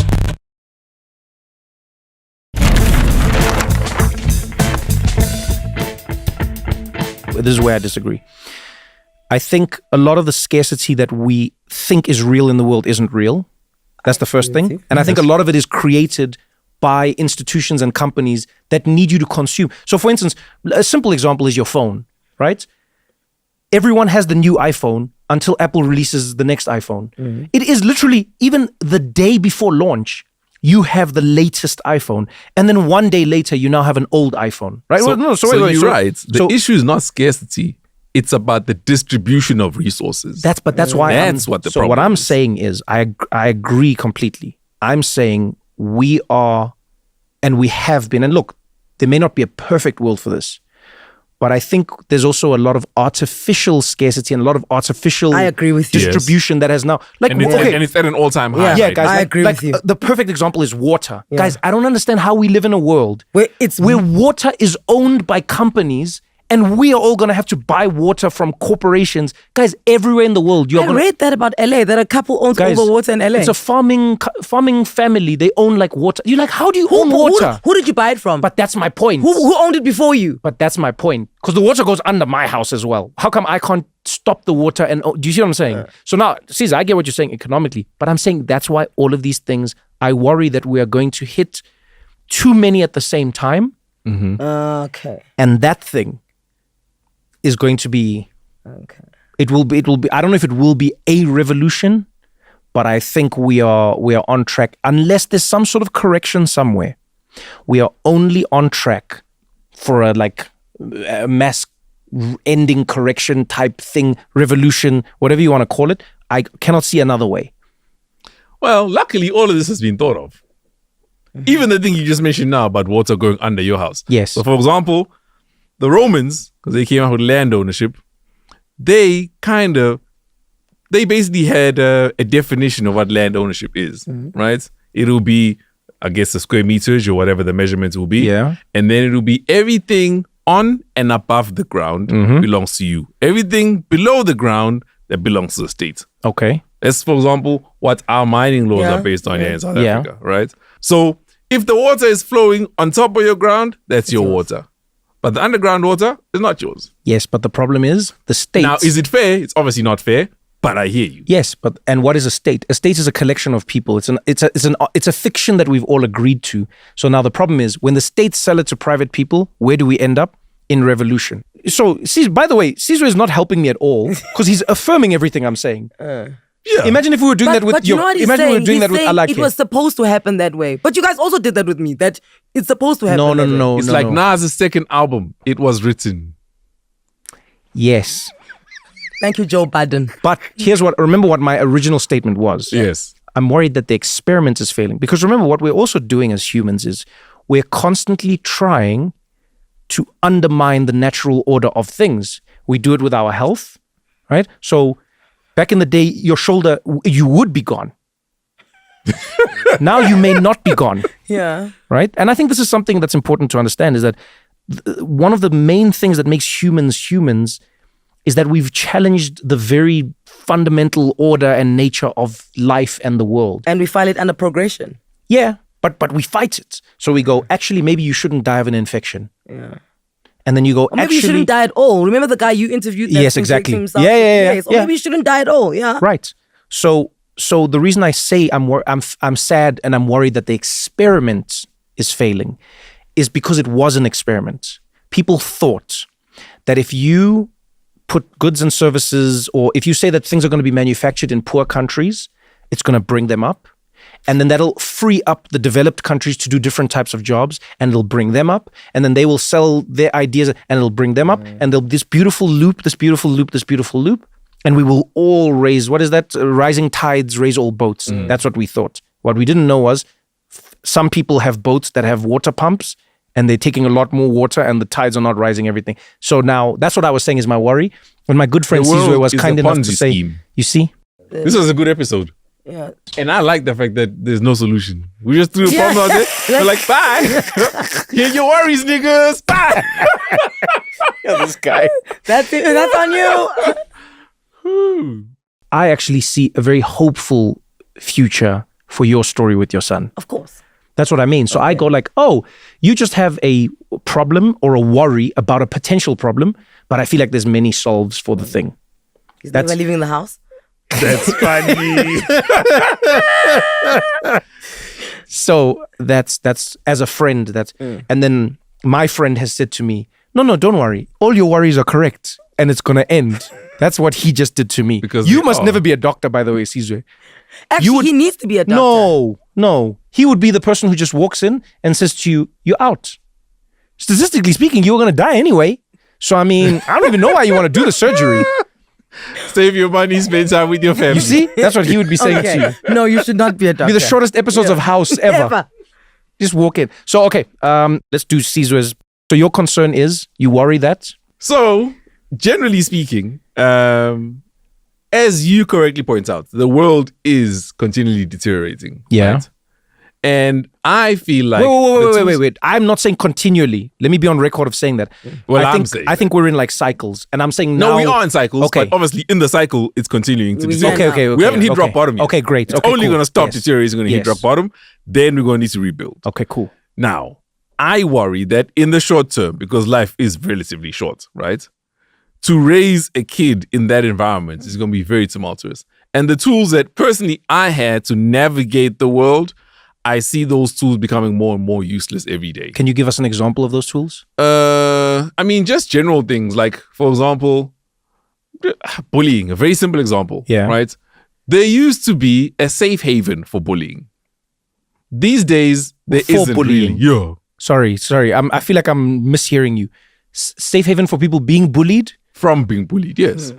Oh, okay. I thought you were saying there was a safe haven for bullying. That's could run there. No, really, dude. Okay, you're yeah, also you're like right. a weird thinker. You could be the kind of person who says that. Yeah. Back in my Protect day, all bullies? yeah, you were like All back in my bullies day, matter? bullies could find a place, dude. You're the kind of person who could say that. Look, bullies do build Bullies- character. Okay. But I don't think we need Okay. it. Sorry. So you're saying So you could get What was the bullied. safe haven? So you could get bullied, and then at 2:30, the bell would ring. You'd be like, "Phew, that's so great, Oh, it Mom. ends. I'm going home." Yeah. Yeah, it Now it ends. And follows then, you then, then home. you'd be in your mom's car, and then be like, "Mom, you never believe it, eh?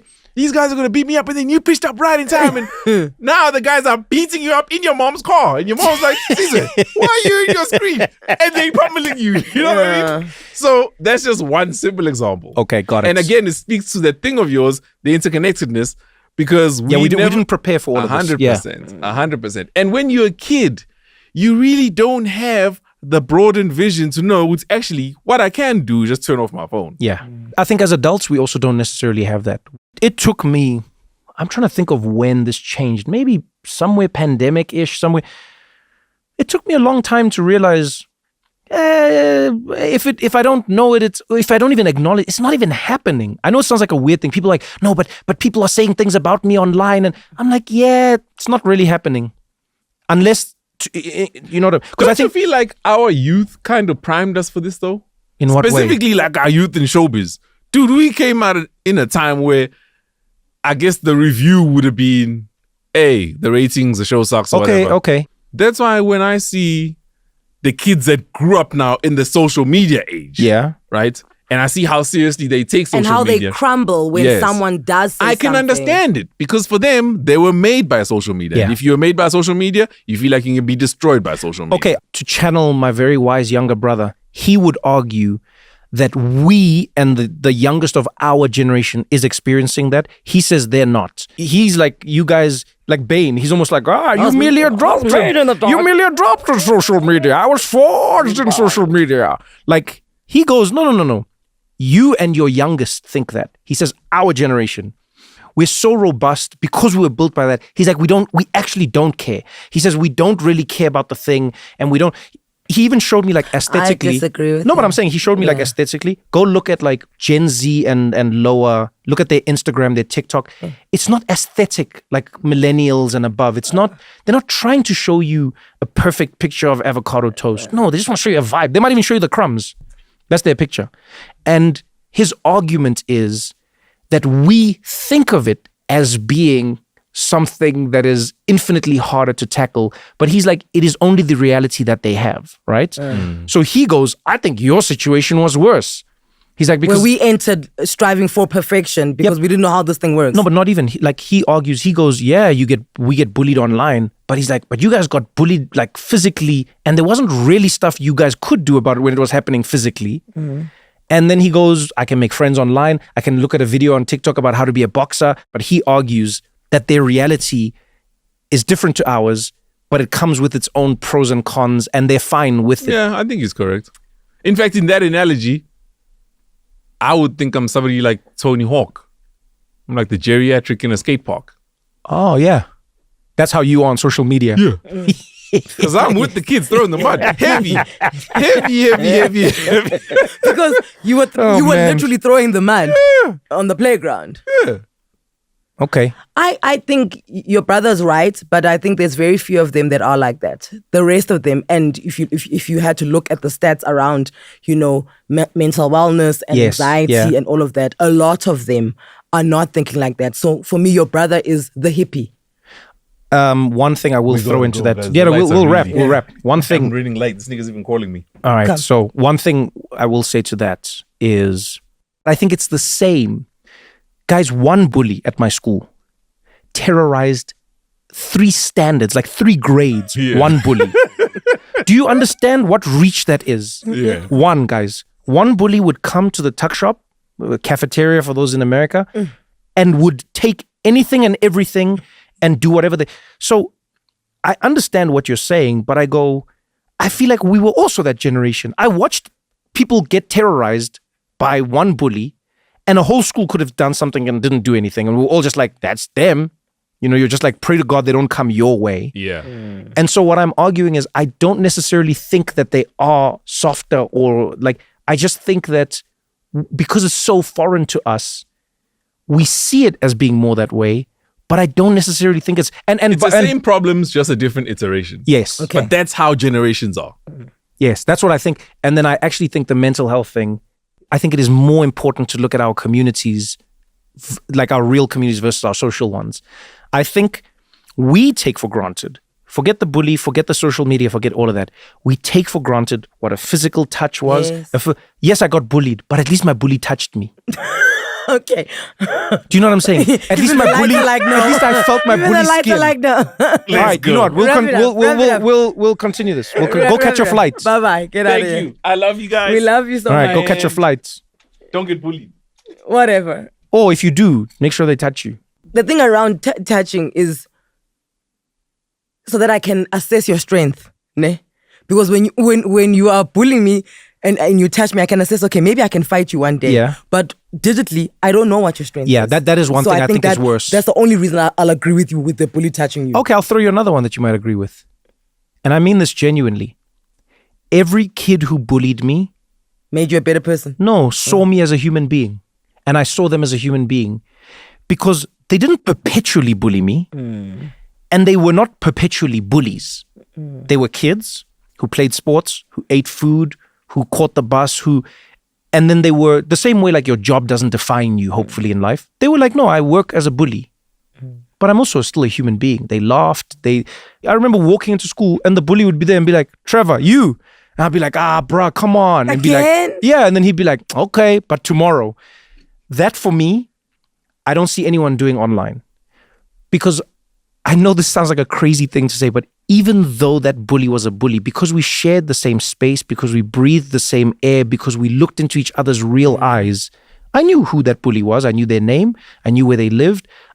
They were a human being. But that's because with digital, everything is just fleeting and passing. Yeah, and fake. But I'll raise you that people that I have like squared up with on digital, there are people that have become my friends because every day we're gonna have a go at each other. Really? And yes, and then after a while you're like, you're not half bad. Because you must remember something. Somebody who's wrong can't be wrong all the time. And somebody who's right can't be right all the time. Oh, I like right? that. So even with people that I've disagreed with, like aggressively on X, sooner or later, because you still get retweeted by other people, I'm like, I usually speak nonsense, but today I can agree with what you're saying. Right? So we're agreeing with each other. It's just that with digital, there's this thing of, I've said it, it's done, my phone is off, I'm gone. Right? But now with your bully, they were coming back to you every day. There was a chance of you seeing them again and again and again. So back to what you were saying about community. Think of the first days on Twitter. That was a community. Yeah, it was. And I think right now it's just that you're dealing with you wouldn't allow anyone to just touch you like that, even in your physical sense when you're a child, because you're like, I don't know you. Yeah. I have a bully. Who are you? Who are you? Right? And I think that what you're going back to is that wherever you are, be it at work, within your family, whatever, just find your sense of community. It's funny. You say, yeah, there's something you stumbled on, I feel like, in one part that's really special, and that is we've lost that. Even fighting, at least you are connecting with another person. I know it sounds crazy, but even having a back and forth At some point, you will see each other as people. You know, when Caesar almost quoted President Joe Biden. Yeah, Joe Biden. Let me quote President Obama at his first inauguration, where he said, "I will listen to you, especially when we disagree." Huh. You must listen to people that you disagree with. And that's the problem with, I would say, the Trump party, is that there's just a notion that I don't have to listen to you because I disagree with you. But what if in the 2 minutes of me talking, you agree with 30 seconds of what I'm saying? Now you're doing yourself an injustice of just totally disregarding me because I'm not a Trump party. Yeah, but I think both ways, actually. And I think I've always said America's biggest struggle for me in its politics is that it is binary. So Americans think and have been taught that it is this or that. But now I realize every time I come home to South Africa, I'm like, wow, we have such a complex. A perfect example is I'm an ANC bitch. The woman on the FlySafair flight. This is a black woman who gets drunk on a flight, starts berating the flight attendants, throws things at other passengers. And now passengers, black and white alike, team up against her because to restrain her. Wrong. Yeah. But even then, the commentary of it, the pro-ANC people, they're against her. And then black people at large are against her and white people. And I was like, oh yeah, I don't really see many of those types of things happen in America. I saw a white guy coming up for her and he wrote a thread about what could have gone wrong and we must understand. I was just like, okay, but we have reached Milele. But what exactly? So what I mean is, like, when you are told that there is one of two solutions, you will then think that there's one or two solutions. And so you will be forced to pick between one of two solutions. And you know what I mean? And you'll believe that if I pick one, I can't like certain elements of the other one. Yes, because you've been told. Whereas when you come from a place where they go, no. As you said earlier with the ANC, even the ANC was multiple coalitions in one thing, right? And that's what made it work, because you know what you find then? You find accountability. And me constantly having to behave in a way that proves that my theory is the one that we should go with, right? Now, when we're all thinking the same, right? When we're all thinking the same, isn't that a dictatorship? Yeah. No, this is not actually. You know what's funny? You actually made me worry less. Oh, really? Yeah. Okay. No, really, because I think to myself, even in the moment, this is going to sound like a crazy thing, even for me to say to myself, but like, the one upside of revolutions is that they bring people together. Or like one of the upsides, maybe, depending on where the revolution's going. But it is like, the people come together, like you think of like the Berlin Wall coming down, you think of like the Soviet Union collapsing, you think of Cuba, you think, it's like, it brings people together. And maybe that's what we're living in. Maybe life is a constant yo-yo of humans being pulled apart and then being pulled back together. And maybe we create things that pull us apart, walls at our houses, tinted windows in our cars, things that isolate us. And then something comes along, everything from an earthquake to a fire. And then you need that person that and then you were all of a sudden, out. all of a sudden, we're now back together. And it's interesting to think of like us always being forced to come back together, whether we like it or not. Yeah, because like literally, whether we like it or not. Whether you like it or not, humans are going to get forced we're going to be back here together. Yeah, and we don't know what it'll be. Yeah. Huh. I like that. See, once these were left, my worries left as well. No, but you need the Grim. The Grinch. The funny thing is, he's not even Grinchy. If he was a Grinch, it would be better. He's an AI. It's his delivery of it. Like when you watch those movies where the robot just says, like straight up, they just go like, humankind needs to be eliminated. Then you're like, excuse me? It appears to me that being human is suboptimal. Yeah, but I'm asking you, what's a better way to do my garden? The best way is to not have a garden. It's gonna die anyway. It's gonna die anyway. The same way you will die. If I end you, then you do not have to worry about the garden. Yo, Sizwe. I'm looking for a solution. Yes, and I've presented the ultimate solution to you. Whoa. Solution is death. Yes, this is why you're a mom and he isn't. As a parent, you just have to be the eternal optimist. Oh, and that's true. But then it's so difficult to be the eternal optimist, but then finding hard places to be hard inside of that, because you have to be hard at times, because discipline has to happen. Damn.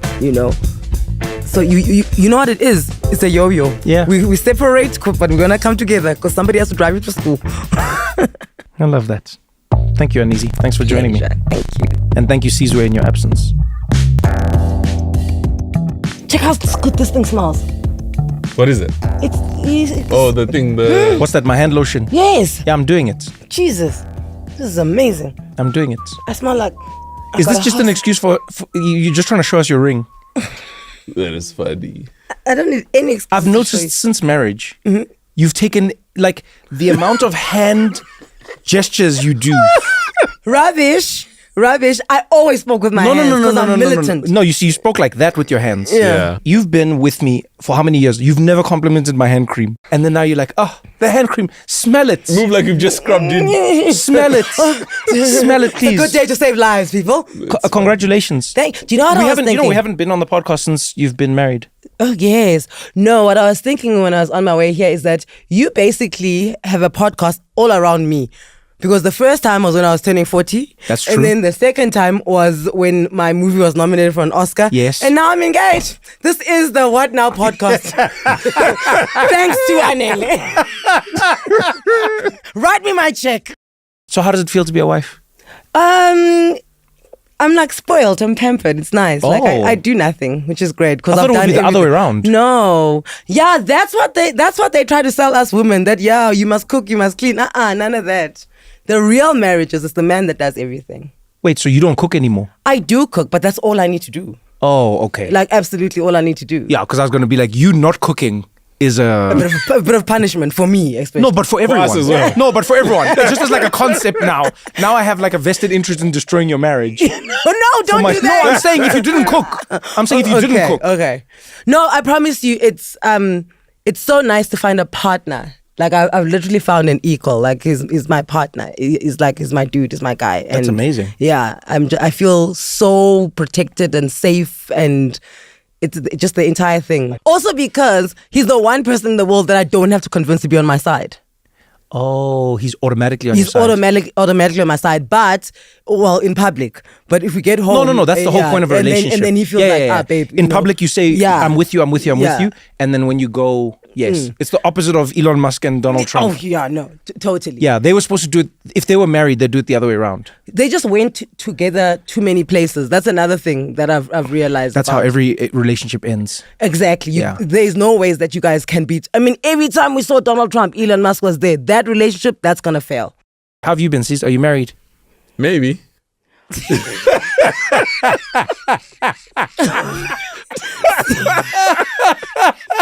And you know what? It's so plausible that Cesar would get married and tell none of us. He would do that. And he does this every now and then on social media where people, he's like, I was sitting with my wife and kids. And then people have a meltdown because every woman in the country is hoping to be Caesar's wife and kids. Wait, have you actually done this? What, You married? say like I'm sitting with my wife and kids and then... Oh, sometimes. Yeah. Huh. Why do you do that? Because maybe I'm married. Who is this? Sometimes I'll be chilling with my wife and she'll be like, yo, tweet that. And then one day I want to show my kids the tweets and be like, when they're old enough, you know? Look at these guys. Your wedding's going to be the first wedding I've ever attended. I know that. Ever in my life. I know that. And this Are there any You've tips I should worked at know? a wedding, though. Say again? You've worked at a wedding. Yeah, but that's not attending a wedding. A lot of people work at weddings, Oh, bruh. okay. Imagine if people serving food are like, oh, this is my fourth wedding I've attended. No, bruh, you work no, at the wedding. it's not. And my mashed potatoes cold. Yes, you don't work. You don't attend a wedding if you're working at a wedding. I've never attended a wedding ever in my life. Is there anything I should know beforehand? Are there things I should or shouldn't do? No, you. I mean, you'll be fine. Trevor, you've been to the Oscars and the Grammys, I think. Yeah, but that's not the same. Are you sure? Oh goodness, here we go. Oh, boy. Do you panic when you have to go to events like that? Because a little bit of me is panicked for you. Why? Because of people. And I know my people and I love my people, but you must realize something else about a wedding is that those are not all. Oh, they're not all your people. My people. Yeah, so you know, it's funny you say that. So part of the reason I've never been to weddings is because I work too much. The other reason is people don't invite me to their weddings, or people uninvite me because I'm me. So multiple brides have said, we don't want Trevor at our wedding. Because you can't have two brides. Well, there you have it. And so no cream. Look, he's already he's already out here wearing the bridal gala. I mean, come on.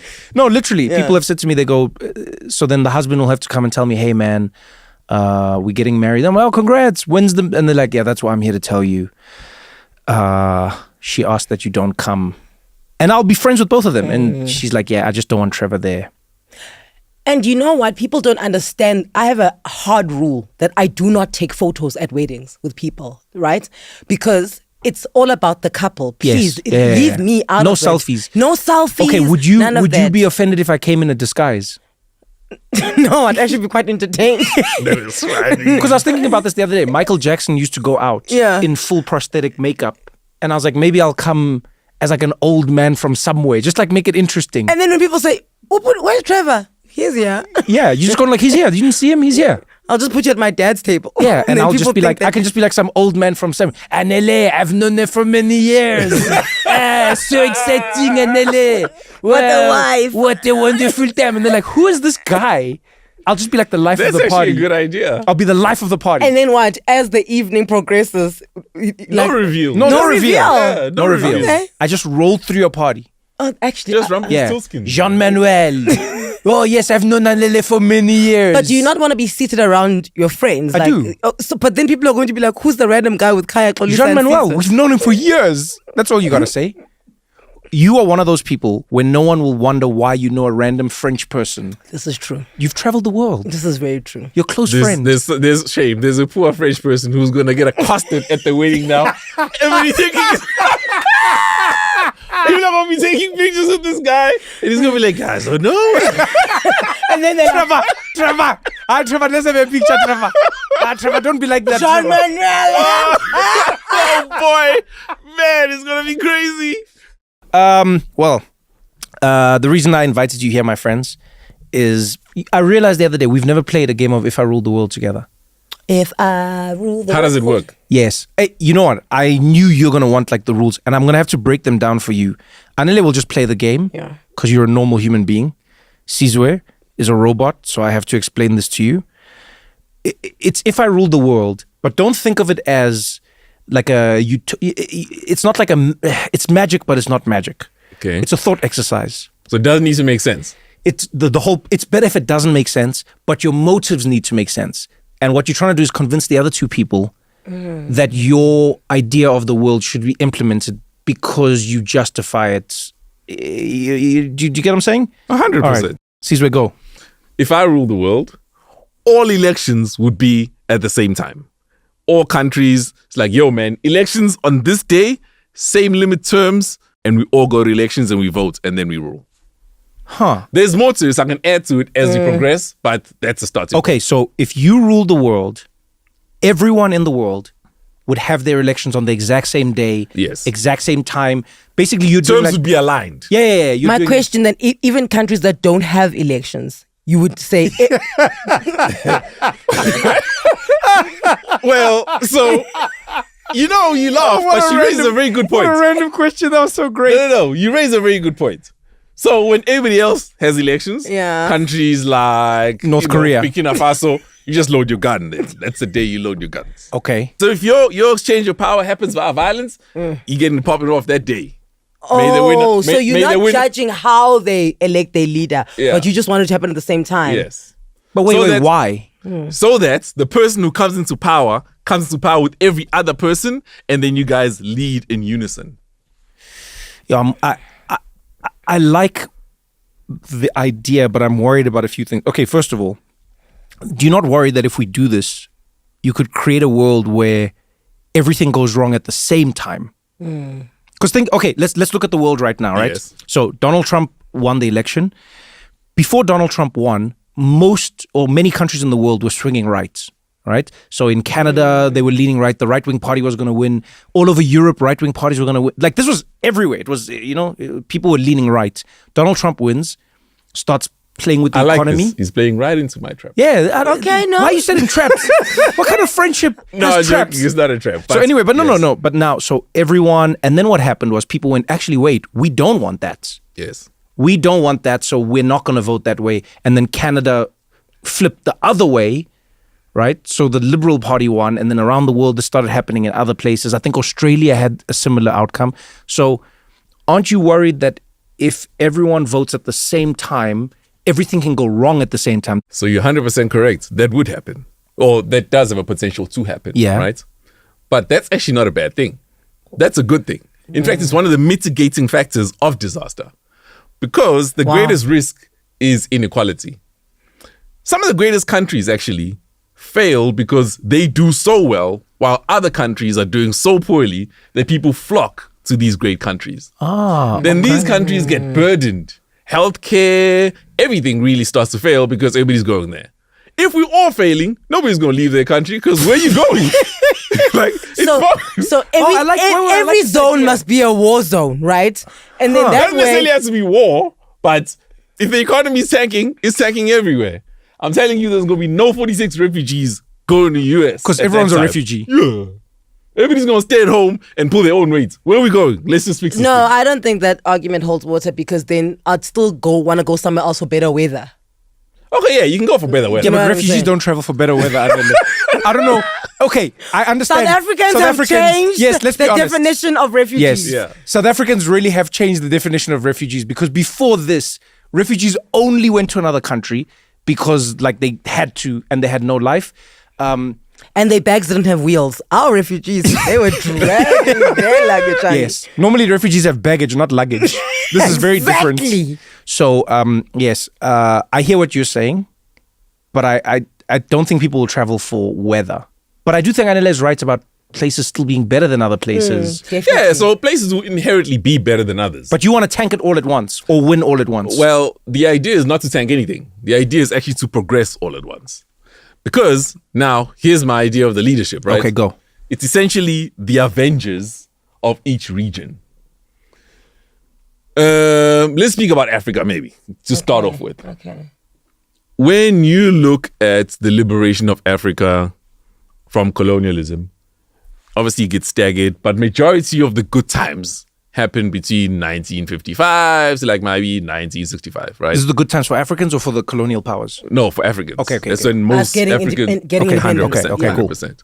But if you look at the people that were at the helm of leadership at the time, you had the Kwame Nkrumahs, for example, in Ghana. You had Julius Nyerere in Tanzania. You had Kenneth Kaunda in Zambia. You had all those people. I mean, Tambo even, who wasn't in South Africa but working for the ANC stationed in Lusaka, right? You need people to think in a similar fashion and then to help each other along the way. Like, yo, man, let's do this, let's do that. Because it doesn't help for a Trevor to be like, okay, I'm holding down South Africa. Things are maybe going okay here. And then Anele is busy messing things up in Kenya. But how do you know that everything is going to stabilize at the same time as well? Because each different region is going to come against different resistance. You're 100%. It won't stabilize at the same time. But you will start working towards the goal at round about the same time. I do think there is some merit to this because if you think about every conflict and every negotiation that happens around the world, many of them are thrown off by a regime change at the wrong time. Yes. Right? So Israel-Palestine is a good example. Some of the most progress they ever made was thrown off by an Israeli election that all of a sudden there was a new leader who's like, actually, With new ideas. everything you were agreeing to, Yeah. I don't care about it and we're starting again. Trump is a great example. As America was, Joe Biden was like, I'm doing this, I'm doing that. And then even the other way, by the way, when Joe Biden came in after Trump, it throws everything off. But what's to say that it doesn't matter about the timing that we're all getting a new leader at the same time. Maybe I come in and I don't agree with what has been happening in this country. But what Caesar's saying we is just that you have don't elections. agree. But Caesar's saying you don't agree at the same time, at least. Yeah. We all start. And also, we just have elections. It's not to say that just because there are elections, we're going to change. We may have elections and decide we're keeping Anele for another 5 years or however long the term is, right? Also, your people get to decide. So, the majority wins, but winner takes all. Like the Electoral College, right? So, even if you win by 51%, now you got to be a dictator. The other 49 can go Whoa, jump. this is what you're adding to your thing. Yes. That I agree with. Wow. Yeah. Now you've got my attention. So if you win by 51%, Yeah. now everybody's got to roll with you. There's none of this every time you got to put this thing to a referendum. You lost, bro. So now take your L, swallow these stones, let's go. Sometimes, and I think this is South Africa at times, that we just do need a little bit of a dictatorship going. Just a little one. Think Not a about big it. one. The Not a Electoral big College one. works exactly that way. Not a big one. The a little Electoral one. College I'm works watching this exactly picture of the that two of way. you being like, come on, Trevor, just a little dictatorship. little bit. Come on, just a tip. So you are all in on an election on one day Yes. and the winners take it all? Yes. I just want to throw one thing here just to confirm before I vote on your measure. Do the winners in your system have the right to say that there's no more elections going forward? No. Okay. No. What's the main thing that you think this will fix, though? The progress will move a lot quicker, and it will fix the idea of progress. Well, not necessarily progress, but the timing issue.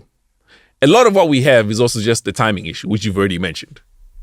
Countries starting at a different Yes. time, wrong Yes. time. 100%. Yeah. We don't get to start on Yeah. negotiations at the same time. And also, here's one very important factor that people don't consider. Each era requires a different type of leadership. But then who decides that it is now time for a different type of leadership? So I can only give you the opportunity. The people actually decide.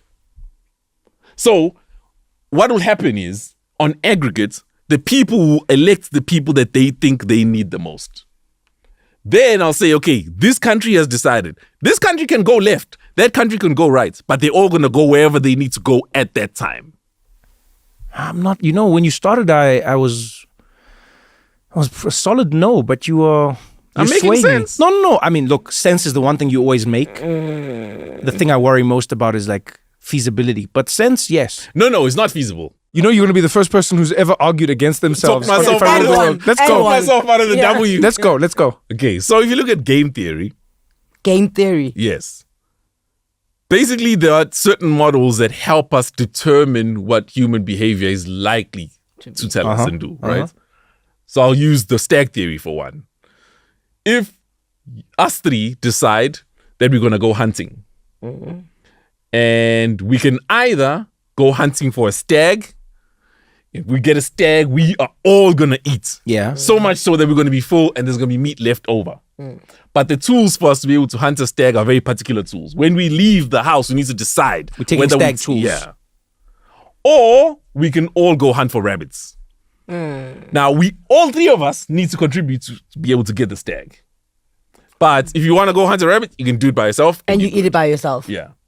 You almost guarantee that you will catch a rabbit if you go hunt for a rabbit. Okay. But a rabbit will just feed you for maybe half a day. Then you Okay. go catch another rabbit. Yeah. But if we decide we get a stag and we catch a stag, wow, we're going to be chilling. It's bountiful. Yes. And so what does game theory suggest? What now, happens? we all start from different houses and we can't communicate which tools we're going to take. We agree, that we're going to go hunt for a stag. Yeah.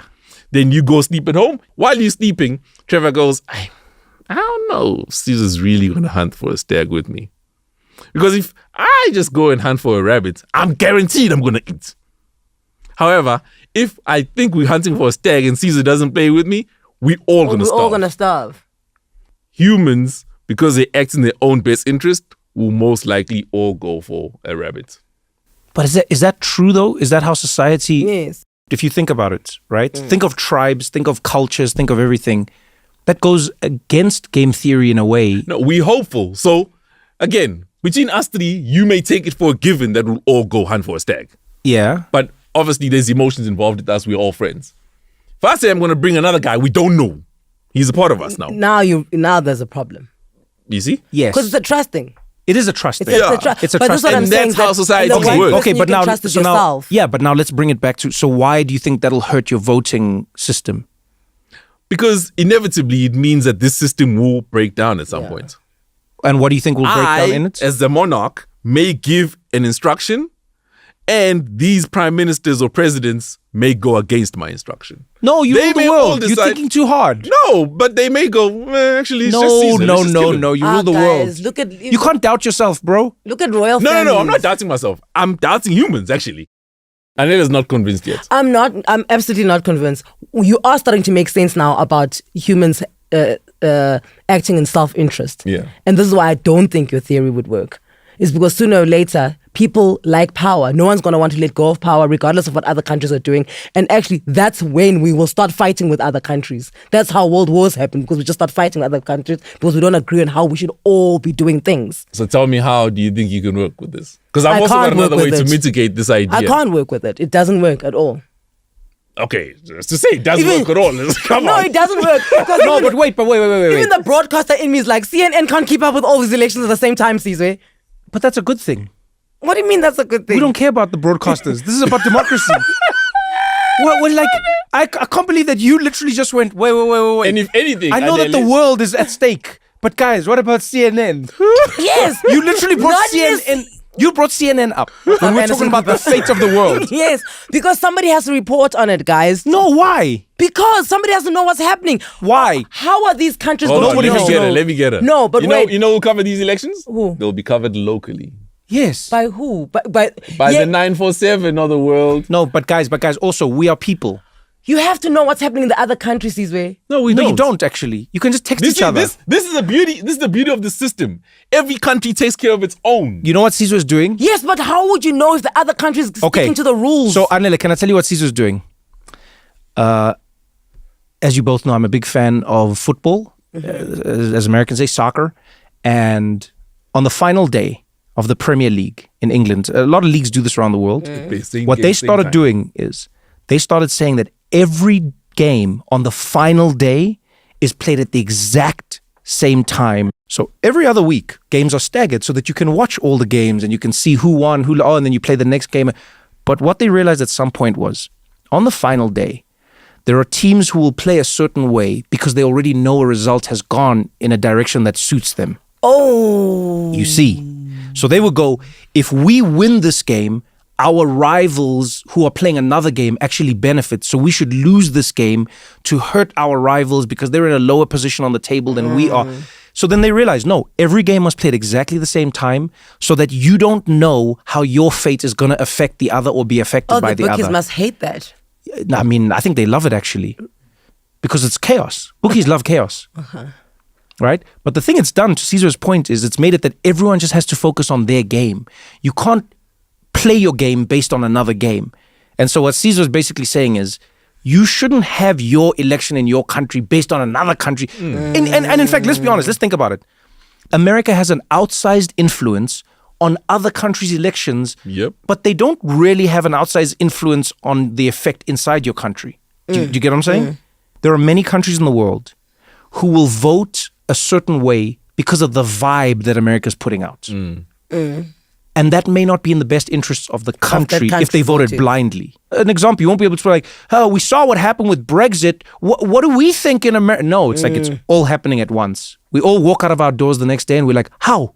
You did that. And now we're in. Okay. So that's what he's saying.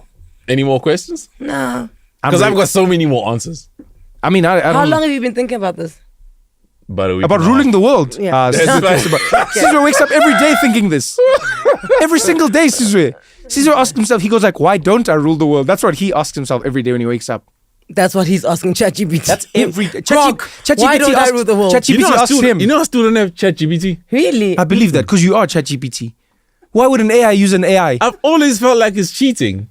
Yeah, what? because you're an AI. Just, man, what happened to intrinsic knowledge? Just work with what you got, bro. No, bro, I but feel like people are doping now. Where did you get it, this knowledge? From a book. yeah, but this is like a book. So that's ChatGPT. It's Yeah, just but it's not an open book test. See this that's guy. life, bro. Study before the test. Don't get distracted by this guy. Are you ready to vote? Yeah. So we're voting. I vote for Sizwe's amendments. Do I get to vote? No, you can't vote. Okay. What Well, if it's going to be a stalemate then. Yeah, then you lose. That's how it works on this show. You didn't say that. Is that your I rule the world? No. That's how it works. No, man. No, that is exactly how Alright, it then works. let me can I plead my tell case you? some No, more. no. Yeah? No. I'm pretty. I just need more explanations. Maybe just like on a granular Okay, level. explain to me how this idea is worse than what we currently have. She wants CNN to be able to cover. You lost Anele when you said CNN can't cover elections. The broadcaster in her got so hurt. It's because you make it seem like it's going to be so easy. Things are going to happen and then it's going to be smooth sailing. But as we've seen with countries and elections, it is really the most tumultuous time of any country. And Caesar wanted tumultuous Don't all get at me once. wrong. Oh, I'm not yeah. saying everything is going to be solved by this. I'm just saying it's just a better system than what we currently have. That's all it is. I'm not saying we're not going to solve every problem with this. Dude, there are plenty of problems. But it definitely is an improvement from what we have. Caesar's basically saying, sometimes you go to a party and then people get drunk at different times in the night. Caesar's like, everyone's getting drunk at the same time. Okay. You're all getting wasted if there's a fight, everyone's fighting. I hate that I'm now convinced using a drunk theory. Because she knows there's gonna be a moment where there's peak enjoyment for everybody. Or peak chaos. Yeah. Because you see, the other argument is if you go to a party and people get staggered, it is nice to have a few sober people to be like, hey man, you've had too much. And then other people to be drunk and make the party move. That's where Anele is. But hold on. So let me explain that, right? So let's say it goes peak chaos. Yeah. Right? You know what's worse than peak chaos?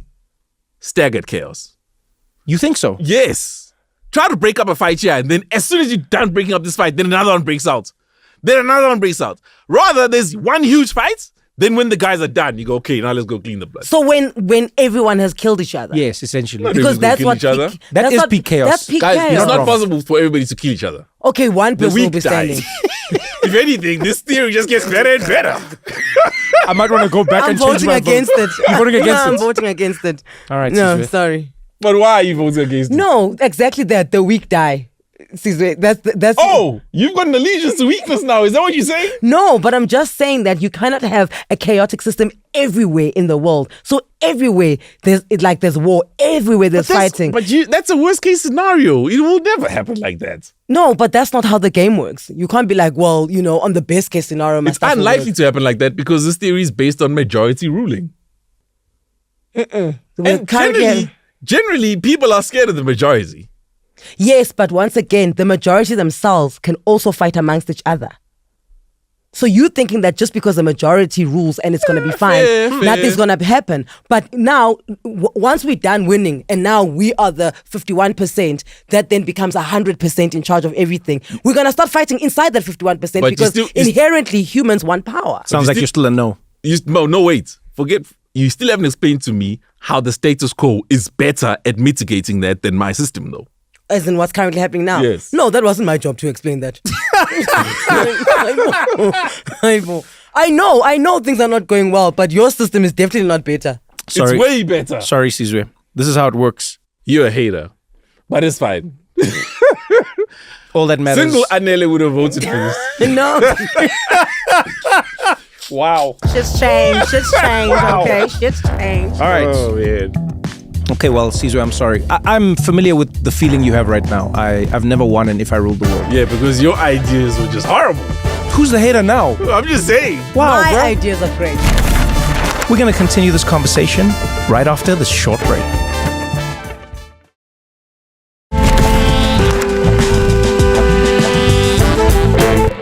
Let's hear yours. Okay, Anele, If I ruled the world, I actually have two, and I always have two. So the but other just one, pick your best one. okay, my best one. If I ruled the world, everyone, and I mean everyone, would have to live 10 minutes from where they work. Max. 10 minutes by car, by train, by bus, by walking, So by... it's by everything. So I'd find that every single country has to have such a great public service transport system. Yeah. That it doesn't matter where you work, but you have to live 10 minutes away. Have to live 10 minutes. Yes. So no one can live more than 10 Well, minutes if you away. want to, that's really up to you. But I just feel that life would be easier if everyone's commute to work was shorter. I mean, I'm with you. No, but now you're giving In us like theory- in theory, like it an makes easy sense. system. Oh, much. So In theory, it makes sense, but it's not practical at all. Oh, really? No. Mr. Since when Wait, did you wait, come wait, but with I want Mr. to know. Wait. Practicality? I want to know more the whys. Yeah. Let's go to the whys before we. So why? Because I find that most people, and this is obviously not the higher echelon that can take helicopters to work, right? Yes, yeah. Well done to them. But I find that most people who are just working, middle class people who are just working, Mm-hmm. which is most of the world, they're spending so much on getting to work that it literally then cuts your budget in terms of things that you could do for your family. Okay. Yeah. No, you're 100% correct. If ideally is that no one should be spending any money to get to work. Not even money, just the time. Yeah. Okay. Wait. Are you saying time or money? Both. Kaloku, time is money. Can't win it. Have you never worked the streets? That is funny. Have I never worked in the streets? Yes. Time my is- time as a gigolo. Of course. Time is money. I don't think time matters to me as much as The money. the money, where you should not have to pay anything to get to work. So which one are you going for? Are you charging? Are you amending your 10-minute rule to a money thing? I'm not putting it in the front line. That is funny. there in No, the but I list need of to know what your things. rule is so I can. You said I can can't vote have for two it. rules. No, I have two rules here? I just need to know what the rule is. You rule the world. You rule the world, so I need to know what the rule Therefore, is. okay. Please can I help you fix your world? No, wait. Don't mansplain her world, Sizwe. No, I'm not mansplaining. You're I'm mansplaining just her world. trying to help. No, I'm you're trying mansplaining to her help world. her I want to fix hear it. what Anele's world is. That you should not have to pay to go to And work. then just make a world where people teleport to work. This guy's mansplaining a world. No. No, I'm not mansplaining it. Just have You are. them teleport to work. Anele, don't let him The pressure you. distance and the time doesn't matter. Anele, No, but Don't- isn't, I wanna- isn't I wanna know what your teleporting world is. like the stuff that only happens in the movies? It's They go like your this world. and you're at work? It's your world. No, I don't want that. Okay, so You must have some sort of commute. so you want people to commute. Yeah, there okay, must be some sort of I'm commute. drilling down on this, so Yeah, I like this. So yeah. you don't want to eliminate the commute, Yeah. okay? But you don't want people to spend more than a certain amount. So does the No, time? they the mustn't time? spend any money. No money. Yeah, no time. money. 10 minutes max. Okay, so 10 minutes and no cost. Yeah. Whew. Okay, that's fine then. That works. This is as good as teleporting. Okay, now here's what I worry about. What are you going to do when your cities and systems grow to the point where it can't sustain? Because like you can only I do- just said that. I'm asking it as a question. Sizwe. It's a question, Sizwe. Okay. Then you transfer to another company, guys, where you're doing the same thing. So I've got to move now. Yeah. Bruh, you know how much I like my house. You see now, you're falling apart. No, I'm not falling apart. Yeah, but Sizwe has raised a good question. Yeah. What? You're moving us now to another place where we're 10 minutes away. Ask your question again so I can. Because I interrupted you whilst you were asking Okay. your question. At some point, Yeah. just you're going to reach capacity. It's inevitable, right? Because at some point, a city has to expand. It cannot go up forever. Even if it did, your elevators would now, you know what I mean? Got Your you. elevator bill would be your commute. Got you. Okay, so Got you. at some point, the city has to expand. There's going to be some sort of sprawl. Once that happens, people are now outside of the distance that you've set or the pricing that you've set. Mm-hmm. So you then said people must now do what? So what? People are going to move out because. I'm asking you. I don't make the rules in your world. I just want to know what you're doing. No. Because now, okay, Anele, No, but now you guys are asking things that doesn't make sense. you've been to Brazil, Yes, I have. Sao Paulo. Sao Paulo. Yes. Have you seen the traffic in Sao Paulo? No, I didn't. It was an F1 weekend, so I didn't get to experience any of the hardships of the traffic. Oh, 'cause I've experienced Lagos traffic though. Lagos, Okay. Sao Paulo, Even Kenya in the afternoon. Delhi. Let me tell you something. No, forget this. You see, like Kenya in the afternoon. There's places I've been to where there's only traffic. Like it's just perpetual. Okay. Perpetual, and most of those places are densely populated, and there's just no way for there to not be any type of LA even. Yeah, it's just Then you should be congestion. allowed to say, okay, guys, no one's allowed to move to LA anymore. Okay, now Wow, move okay. somebody else. There, move somewhere else. So you're shutting we are cities done. down. Yes, we're done here. We've reached maximum capacity. So my family can't move here now because Well, if your family wasn't in from the beginning, that's it. Because we also have to factor in the fact that people in here are going to have families. What happens if you get married, Miss Wife? Yes, Kalong Didi, when you're inside here, this is it. So It's done. your marriage, your partner, you could only meet people from your city then. There we go. Highly incestuous. Yeah. Hey, I mean, once we're it's in here, falling we're in apart. here. once we're in, we're in. Once you're in here, you're in here, okay? And Mr. Economist over here, you must do that thing where there's like a little bit of fat. You have room for fat. Okay? You have room for fat. And then it's like, okay, if there are 5 million people in here, let's allow that It can grow it too. can grow too. Whew. You know what's funny is, and I mean, this is something I love about like all policies and ideas in the world. This started as a very liberal, beautiful idea. Yes. And then reality sets in. And then it slowly moved into like a nationalist, Dictatorship, like which I'm Wait. not a fan of. That's how cities are formed, generally, fairly. Yeah, but they don't say you can't move in and you can't move. No, they don't say I mean, that, that's an extreme. Yes, you can definitely move out. To where? The other cities are also full. No, well, not all of them are full. Why are they not? Then- Why are they not full? Job is a job. Yes, so we go there and your people must start developing, making some... So you're going to No, send you're people. placing a huge burden on us right now. Oh, how much less than the burden that we're placing on one city? I'm sorry. I think I'd rather be in traffic for an hour than to have to. fix Okay, economies now, wait. bro. So, okay, here's a question. What if you're like a taxi driver or an Uber driver? You work in transportation. Mm-hmm. So now you're limiting how much people can earn from that that drive or that distance. Because the distance. Yeah. Yes, but that means you guys are always going to be busy. Oh, but just doing a lot of. Yeah. How are we going instead to of be busy? We're doing working for 10 free. trips, instead of doing 10 trips that are 50Ks and 80Ks, Yeah, you're yeah. gonna do 110K trips, guys. You And who's guaranteed paying us? You said payment. they're free. Yes, Who's paying us? So the government is paying? I'm in charge. I'm Okay. paying for it. Okay, so government pays for transport. Yes. Doesn't So matter you what got the enough transport money is. to do this. Yes. Okay, no. But why don't you just give people money? Why do you No, need to that's work? not how it for works. what? No, Caesar, that's not how it works. If I Yeah. rule the world, you can't say, why don't they do another rule? Yeah. Oh, okay. So I have a question for you. Your government is paying everyone for transport. What if people then? So I'll tell you a little fun story this happened in Nigeria. Uber, the company we're all familiar with, went from country to country trying to grow its operations. One of the things it did that was particularly ingenious and sinister at the same time was they gave incentives to drivers in all of these countries to drive for Uber by giving them bonuses. So they said, if you agree to drive for Uber and you pick somebody up from, let's say, an airport where we really need drivers, we'll give you a bonus. So we'll give you like double the amount of the fare that it would normally be. And they did this in almost every country. Is that sustainable? It's not supposed to be. The only thing they were trying to do is establish themselves in the markets and get a stranglehold on it so that like taxis and all these other industries wouldn't Get be able to crowded compete. out. Exactly. So they get crowded out, right? Now, it worked in most places. In Nigeria, however, Nigerian taxi drivers and Uber, like people who had cars, they did the calculation and realized that they could make money, but not really have to drive anybody. So what Uber drivers in Nigeria did was they signed up to be Uber drivers.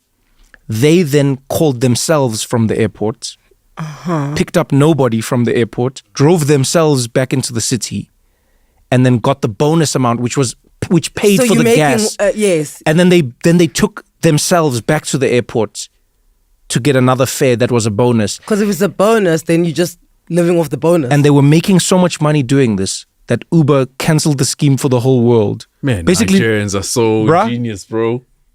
kudos to Nigeria. All the because time. Uber was scamming, and then Nigeria was like, you want to scam? You want to scam? You came to the head office. Well, I'm going to show you something. And Nigeria taught Uber a lesson. Now, I'm not saying that will or won't happen, but what I worry about in your system is you're saying transport is free. How are you going to ensure that like the people who are doing transport don't just transport for the sake of transport now?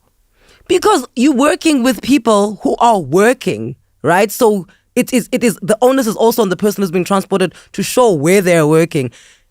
It's like it's school Like you have bus. to- you have to Remember, prove. yes. Remember when So you you were have a to prove kid. to your taxi driver that you're going to a job. But all of that will be factored in by companies. It's much like companies will subsidize things. You know how companies subsidize things, or you have a company car or company Yeah. petrol card, and you must write how far you went. That's fine. That's all admin. You file that all under admin. It seems like a very admin-heavy system you've created. What world isn't? No, but like yours is like particularly... Yes, but you're getting free transport. I don't think you should mind clogging in when you're getting free transport. I'm doing you a favor here. When you started, Yeah. like most ideas, sounded like a good it was idea. really beautiful. As we've gone down this journey, I'm picturing living in Anele's world. Not a bad You get place out of to your live. house, and then you get into your transport, you clock in. Transport has proof of work, please. Yes. Proof of work. What if you're just going like fun places? Then pay for yourself. Oh, this is interesting that you've said this. That's your recreational things. Okay, so now, I don't know that this is true, but what might happen, and our AI colleague over here will confirm or deny. I think what might happen is, if your system pays for people to go to work, but people have to pay for themselves to go to like entertainment. First of all, you'll have to prove that the people for work are going there not for entertainment, but also the market for entertainment could become more valuable than the work markets. And then people would go, I only want to drive for the entertainment market, not for the work market. Like if I'm a taxi driver and I get paid by the government to drive people to work, but then Caesar wants to go to the club.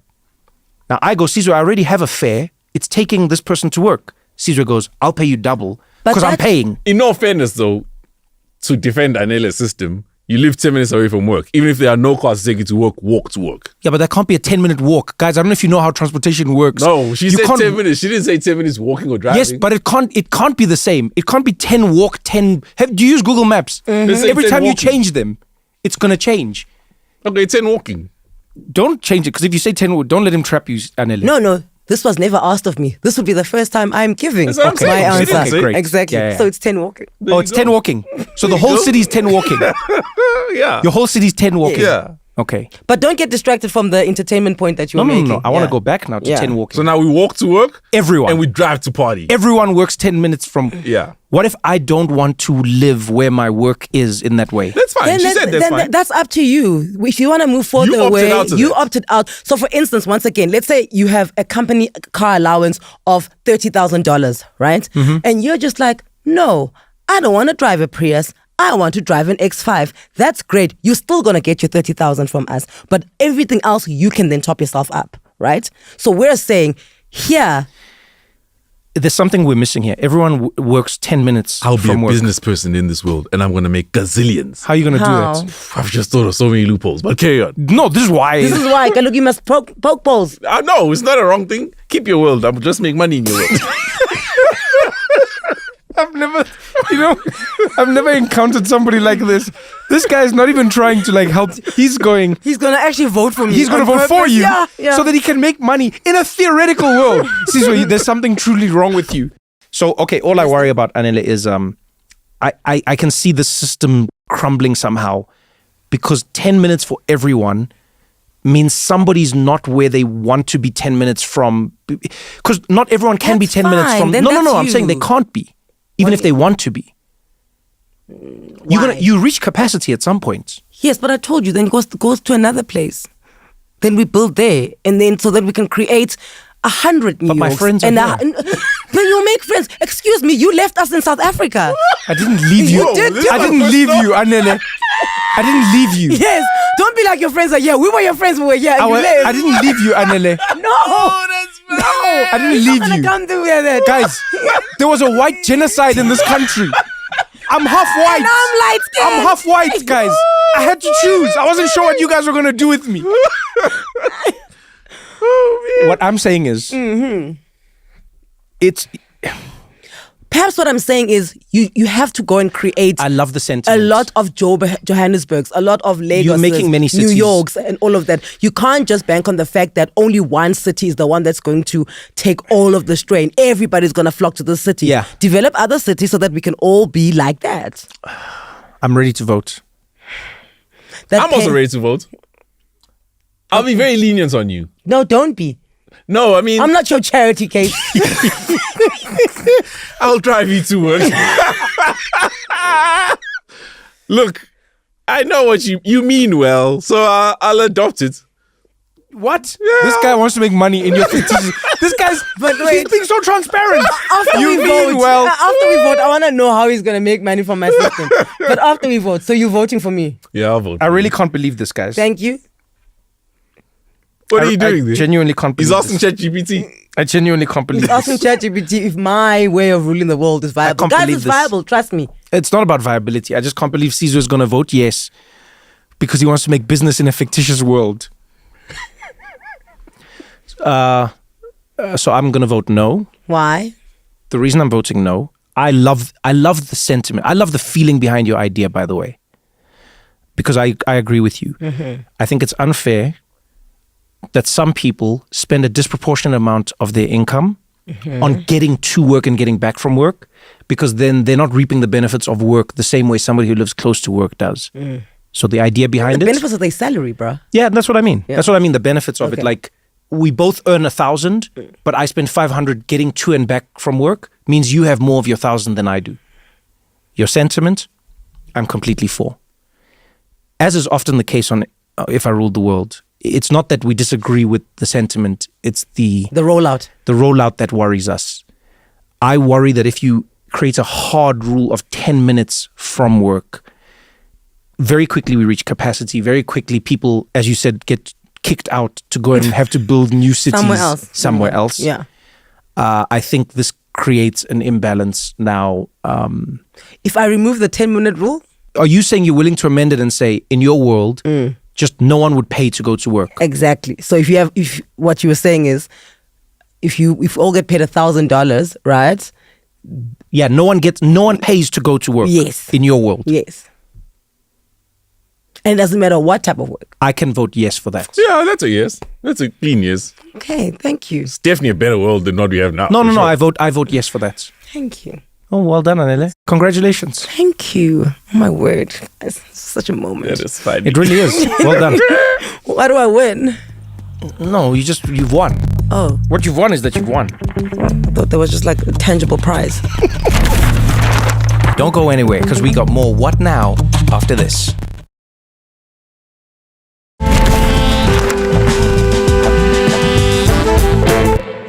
Let's hear your one. Okay. There he goes. All right. We're going to be taking a poo and something. Wow, Sizwe. This is how you see me. It's definitely something like, hey, your thoughts are this while you take a shower. Because can I just go back to your other "If I Ruled the World" before you present I don't us with think a that's new one? necessary, because I already lost. Okay. I think this is No, painful. give him this one. Let's give him this one. Okay. Okay. So if I ruled the world, nobody would know who their child was. What? Wait, let me explain. Oh, damn. So wait. So if I ruled the world, No. listen. I told you. See, Listen, wait. It's worse than taking a poo. Wait. I'd rather our poo speak for us. Wait, guys. You know what, guys? So if I ruled the world, Yeah. no one would know who their child is. So what I mean by this is, we would develop a system where you could still have sex, everyone would do their thing, In our world, what would happen is, when you are ready to be pregnant, you would come to like the Ministry of Pregnancy, and there's no qualifications, no nothing, no money, no nothing. We'd even come to you. It's not a transport thing. You can apply online. If you don't have internet, we'll help, whatever. Don't worry about all those things. But you come to us, you say like, we want to have a child. We approve you. There's no questions or anything. We approve you. And then, we impregnate the woman, and then you have the child. But now the child can come from anywhere. So you could have a white baby, you could have Chinese baby. It doesn't matter. But it just comes from Baby you. good at maths. Yeah, your baby just comes out, swaba, and then but nobody knows where the baby did or didn't come from, and there's no way to find out in my world. There's no DNA testing. There's none of that. Do you have parents in your world? No, yeah, it's the same way we live It's now. the people It's just who went to nobody go ask knows for the baby. Nobody knows who their kid is what I'm saying. Like nobody. Okay. Nobody. Not What outrageous. is it that you're hoping to achieve with this? One, I can see obviously the supply of kids would even be evenly distributed, which is fine. Okay, so there's a few things. Number one, the most important thing is, I think, while admirable in its initial idea, I don't think bloodlines are as important as we think they are. I agree. Okay. When we were starting off farming and all of this, that's really where you can trace a lot of like the ideas of marriage that we have. Like now, you can trace it back to that. People started farming, and then all of a sudden it became more important to build out the people who are going to be farming with you and owning that farm with you. So then you went, well, who are my offspring? Before that, a lot of tribes just were like, yeah, man, babies are babies. They're the babies of the tribe. It's everyone's baby. Now you're like, no, but it's my farm. Who gets my farm? Who works on it? My children from my wife. Women were property, children were property, right? I think we've kept a lot of that. And I think what it's created is a world where people now think of what should or shouldn't be done in the world based on who is or isn't connected or related to them. Right? Now, I don't think people are evil. I just think this is a natural evolution of human beings. So white people will team up with white people. Black people might be forced to team up with black people because they haven't really been given an option. So we don't know what black people will or won't do. For the most, we haven't really seen in the world. But what I would love to see is a world where it sort of disentangles your parents and your bloodline from your opportunities or not in life. And I think it could create a world where people are less tied to my kids, because your kid could be like anywhere in a weird way. You might even bump into someone and be like, yo, man, you look exactly like me. Okay, that's the weird part. But otherwise, I agree with everything So you're saying. that's like one part of it. And then the other part, the reason I say like applications for being pregnant is because we'd be leading in science and stuff. I think a lot of people struggle to get pregnant and they fight. And then there's a lot of people who don't struggle at all. They just meet each other on one random night and now they have a kid. They didn't want to have the kid. Now the kid lives a life that it doesn't need to. So I'm trying to create a system where the ones who want get, the ones who don't want don't have. And then we just like mix it up and we spin things around and it's random. Do you know what I mean? There was a tribe like that somewhere in Africa, so I'm not going to say where, but it kind of took away the pressure around when a couple cannot conceive, right? It's like, oh, I'm barren or, you're infertile and all of that. Whereas it would be huts in this big village, like you were saying. Yeah. And just every night, a man would go and then on the door, no, this is kind of occupied type of thing, right? And we have intercourse with each other because we're a tribe, and if people are pregnant, like you say, you give birth and the baby belongs to the tribe. The baby doesn't belong to the parents. Yes. And I'm not sure, maybe the Zulu culture, if you're having issues to conceiving as a child, your brother must step in. Wait, really? Not must. Not must. So No, but no. I mean, this is like there's something called ungena, right? Yeah. So ungena which means to get in. Yeah. Yes. But essentially what it means is, let's say, for example, Anele was married to my brother. Yeah. Right? And my brother either passed away or wasn't able to have kids for whatever reason, right? Then Anele can just come into my household. Wow. Because the child would still be a A Lomo, family member. right? So there we go. So that's why I'm saying I don't Obviously, hate. not every family practices this. Yeah. No, but yeah. it's part of I think it's a great idea. This is why I'm saying I don't hate your idea, because it's exactly that. We've just gotten to a place where people are very individualistic. Like everything's about me. Yes. I'm an individual. It's my wife, my children, my cars, my house, and all of that. Yes. But back then with this tribe, and I'll have to research it because I did read up about it, is that what they knew is that this child is of the tribe. So this child just belongs here. And what I also want is, in my dream world, I'm sure there would be a few problems that might be introduced. I don't know what they'd be. Sizwe will tell me. But Your dream world would be like Japan, but carry on. no. What I would love to do is, it would be, because culture would still be a thing, obviously. But tying race to outcomes, I think, would be greatly diminished.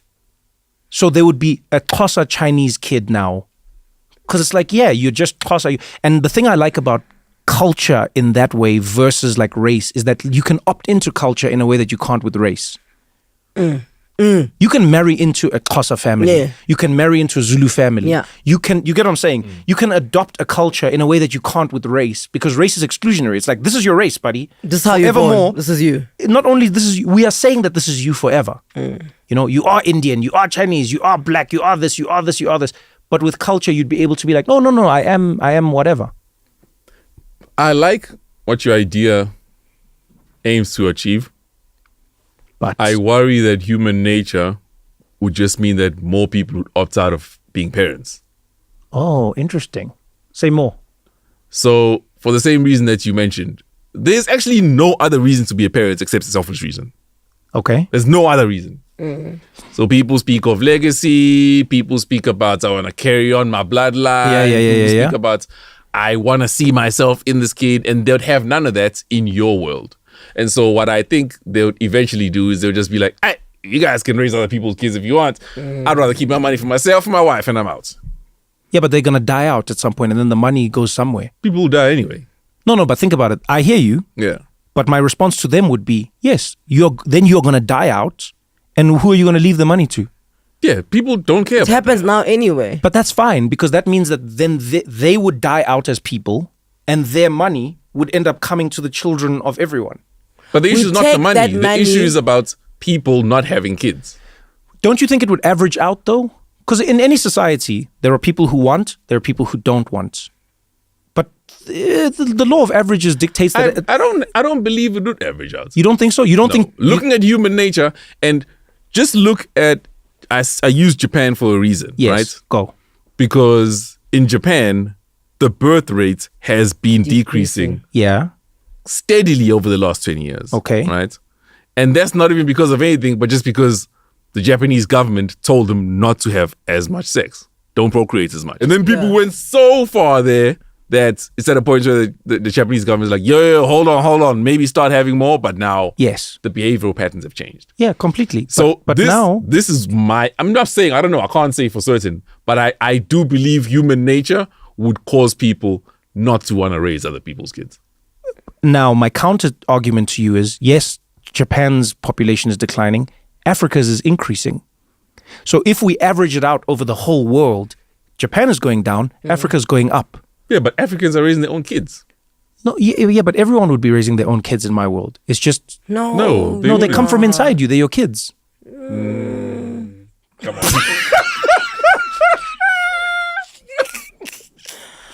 Wow, As the only person here who has a child, right? that you know of. Me and Caesar could be. You don't know. That is right. He's got a secret family. You don't know.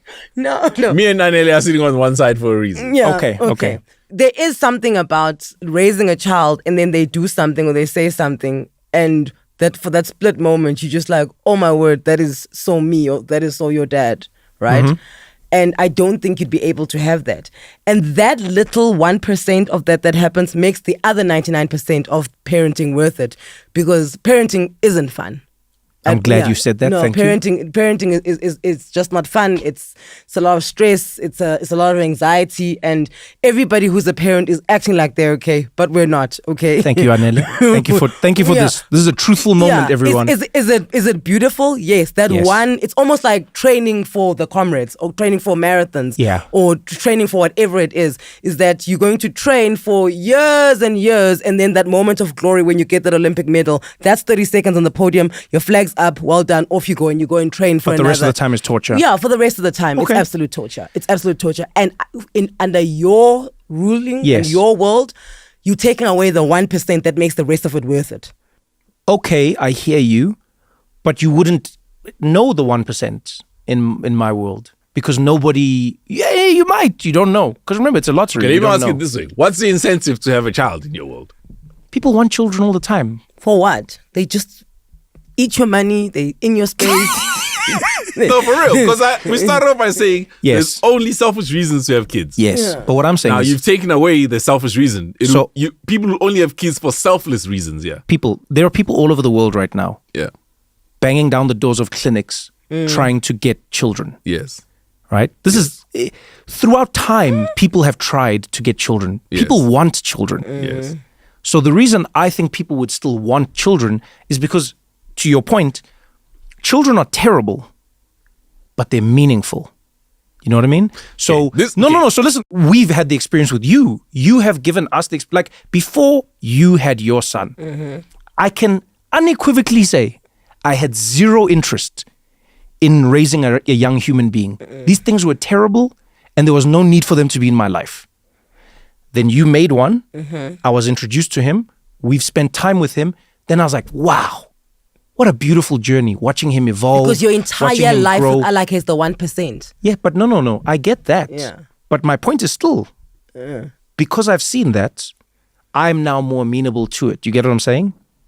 So I'm saying people will still want to have kids because having children and raising children brings so much meaning and purpose to life that people would still want to do it. Okay. So look at it as it is now. And right? I think maybe you can tell me if I'm wrong, because I've never been pregnant, nor do I ever plan to be.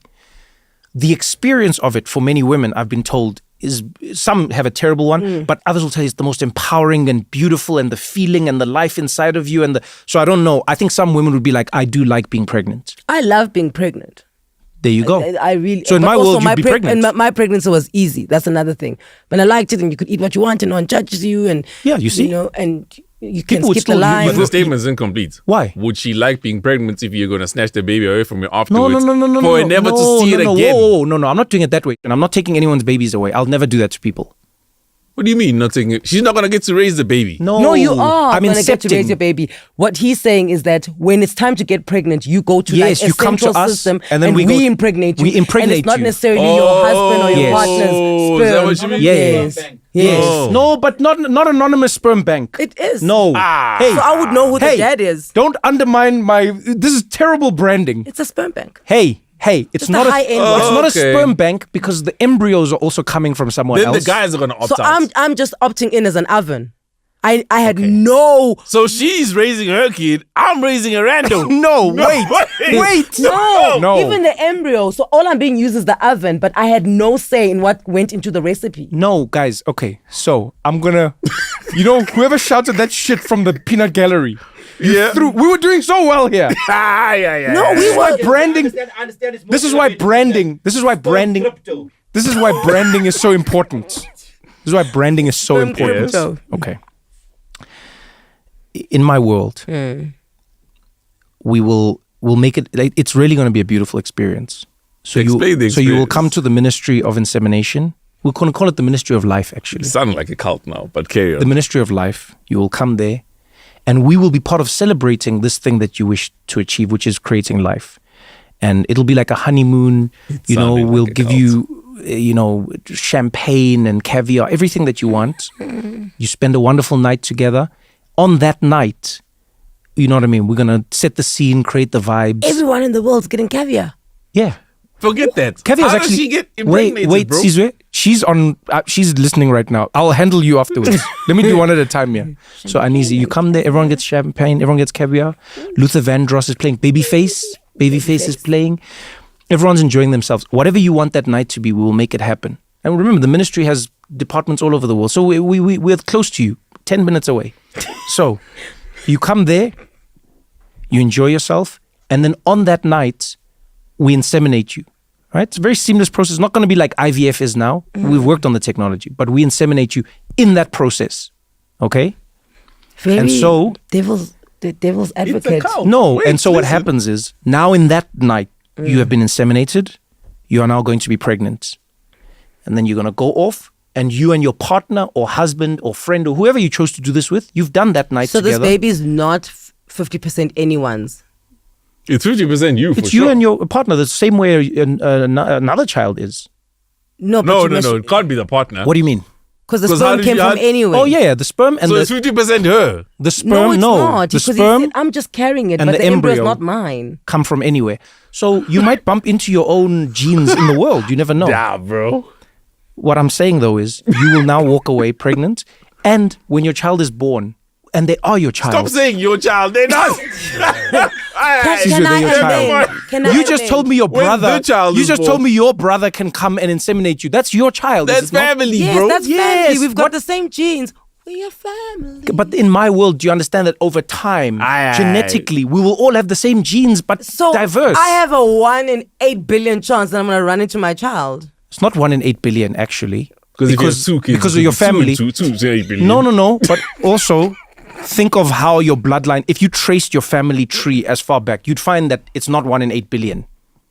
Okay. Yeah, with a little bit of incest, it Okay. could be more. It's way more.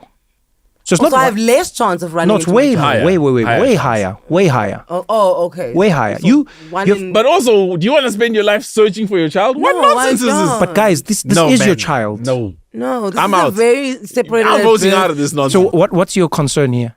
Everything, bro. What is My your concern is I'm not talking you to you are for a literally second. taking everything away that makes parenting worth it. Now we just all Okay, wait. I'm gonna throw something we're on at a you. conveyor belt Okay, I'm gonna now. throw something at you. And Popping out babies Sizwe, like- stop saying no for a second. Yeah? Just be open for a second. Have you heard stories of families who left the hospital with the wrong baby, Yeah. Yes. raised that baby, Yes. loved that baby, Yes. there was nothing wrong, Yes. and then found out when there was like an organ transplant or something that involved deep blood work that they weren't related to their own child. Yes. This is the first moment when families went, wait. And then they traced it back and they're like, in the hospital, the babies were switched at birth, blah, blah, blah, blah, blah, blah. So you want all families to be like that? Wait, Anele. He's basically taking a deck of cards and he's shuffling. Yes, Every day yes. I'm shuffling. Yes. And he's dealing us a And bad head. No, what I'm saying is those families will tell you there was not one moment where they went, this is not our child.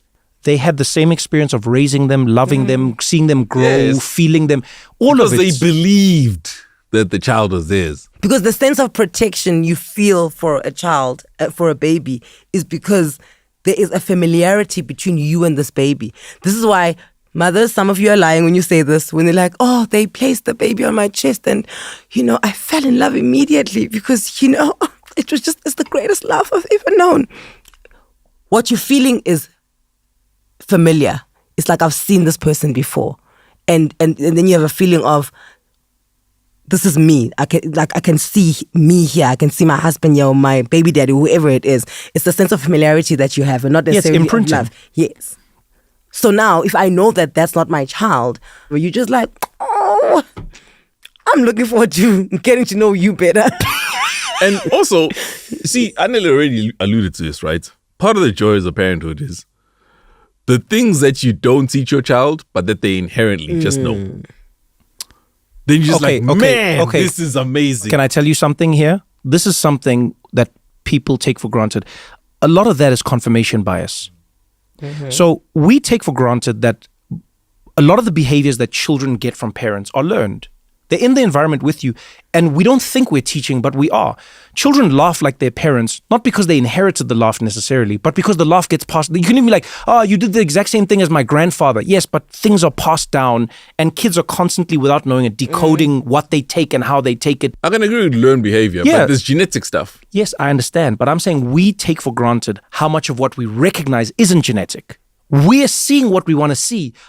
Just like, okay, I'll even throw this at you. I've been in the streets with friends of mine who I act like, and then people go, you guys are related. And I'm like, no. They're like, no, you guys are related. Then they're like, That's not the same thing. No, I'm talking no. about things you can't teach. yes, but I'm saying, Haven't you ever looked at your dad's foot and you're like, dude, I've got exact same foot? but I'm saying you will You didn't teach find your foot to yes, grow but that I'm way? saying you will find that because there's everything else of me that's not like my dad. So you find the thing that is the same. No, but If I found out it's tomorrow, the 1% I was telling you about. yes, but if I found out tomorrow that Sizwe and I were actually brothers, I'd be like, oh, that explains why we both like blah blah blah. Now I would find all the things. Yeah.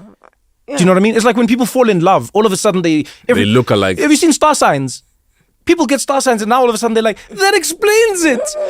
I wondered why I got fired. Mercury was in retrograde. All right, guys, they just gave you an answer. So I'm saying a lot of what people do is giving themselves an answer as to why the child is or isn't like that. Which is fine. Which but is fine. in your world, we wouldn't even have the luxury of lying to ourselves like that. I'm out. The 1%, you're negating the 1%. It's the 1% magic that children bring. That is like, oh my But word. your child will And the bring it. final nail in the Yes, coffin. no, right? Guys, do you know how many dads in the world are raising a kids son that are or not a theirs. daughter that is not theirs? Yeah. And they have this experience fully. But they happy No, they live because in. they don't believe that these are not their kids. Hey, If you man. amend your rule to, I'm telling you, I'm in your world, open to amendments. yes, Go. if you amend your rule to what I Yes. was saying about, similar to the African villages where the father is here, the mother is here, and we are all just raising. So once again, we are a city of say 8 million people, and all of us are mixing about. That's fine. I can make money in your world. I can make money in your world. Come on, son. Do you see what I'm saying? If you I just, hear you, but just narrow it. They cannot be. My issue is still that now it will become a little too insular for my liking. You want to hear my business idea? Let's hear your Pedigree. business idea.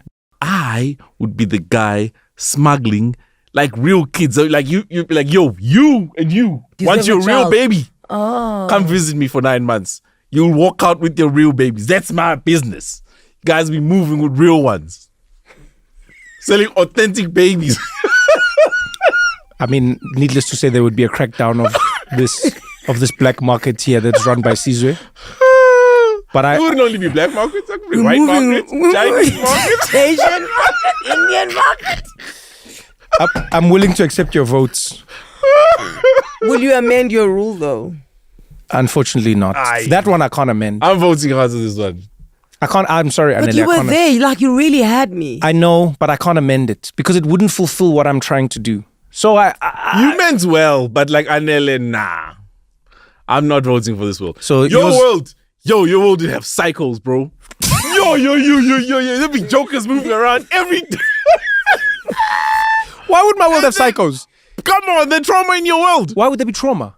This is trauma. But also, And why would there be trauma? unlike Caesar's world where the chaos comes every 5 years, yours is just a constant, day. uninterrupted Why is source there chaos? of chaos. Why is the chaos? Okay, let me tell you why. Right now, the world is messed up mostly because of absent fathers. Your whole world is absent fathers, bro. No. Why is it absent fathers? No, my world is there chosen. there is a in father. fact, There's in a my father world, figure. in my world, it's even better. Yeah? Because nobody is being a dad by mistake. Think about it. So you're not allowed to impregnate anyone. You can't, not allowed. You can't in my world. It's impossible. So the only time I didn't want to reveal the secrets because it's patented technology. It's not sterilization. So we have a patented technology that we use when children are born. You see, there's already a technology. We have a technology when children are born. We have a way to turn off your reproduction.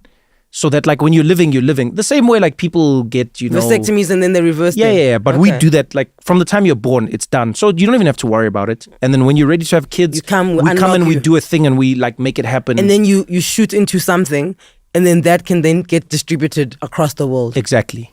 So my counter to you is actually in my world, there would be fewer absentee fathers. So there would be less chaos because now the men who are choosing to be fathers are choosing. The women who are choosing to be mothers would be choosing.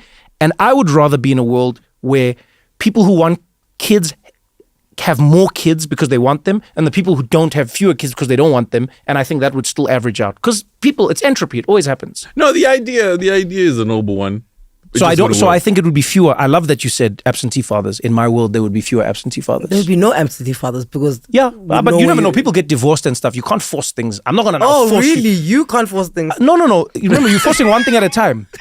If I rule the world, you do one thing at a time. Okay. I'm ready to vote. I can't do everything at once. Then it's not a fun game. I'm ready to vote. Just one thing.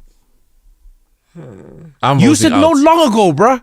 Yeah. You said no when I started the sentence. But like you were trying to convince me. I'm like, you haven't won me over. If I didn't have the experience of raising my son and the person that he is and seeing myself so much in him, yes. and I would have.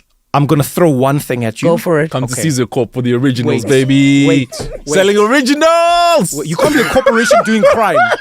This guy's gonna be a corporation doing crime. No. Immobiliare. So, what if? This is a genuine question, theoretical. What if tomorrow you found out that somehow Alake wasn't of you? Do you think it would take away all those 1%? It wouldn't, but she'd still be disappointed. It wouldn't, but it would question the rest of the 1% for the rest of our lives. Yeah. And he's only 10. That's a long time to be questioning. Okay. Even him. I would definitely like to. Okay, like I'm with you. This is a completely emotional decision where I'm just like, you know what? I'm with you. Yeah. So you You mean well though, like I said. Yours is a no. And also because I see how much I can love my friends' kids and like my sister's kids. Yeah. So that's why I'm not saying that I am void of loving somebody who wasn't birthed by me. Yes. I'm not void of that. But I'm selfishly. Yeah. No, and I appreciate that. Yeah. Selfishly. I'm going to say no. Okay, and Sizwe, what's your no based on? Everything. It's just a horrible idea. It means well, but this would never work. Just a no. It's not about, you're saying no for you, why? The only reason to have a kid are selfish reasons. Now, people can go left, right, forward and back and try to explain to you that it's for something else. There's no other reason except that. Selfish reasons. Okay. And what you're asking of people is to be selfless with the most, I guess the biggest sacrifice, because children are also a sacrifice and a burden. Every day. I use these words and I know parents are going to be like, children are a blessing. They are, but a blessing can also be a burden. Okay. So double no. Yeah. Well, I'm used to it. That I means can see why. At the end of... You know why? Because I swing for the fences, guys. That's why. Great ideas. Don't make him... Do you remember when the iPhone first came out? Remember what people said? Who would buy a phone without a keyboard? That's what people said. What a stupid idea. Me, guys, I'm here to invent iPhones. I'm not here to come with small things. But I lost once again. Oh, boy. Well, congratulations, Anele. Your first time at bat, and you've won. So thank you very much for joining once again. If I rule the world.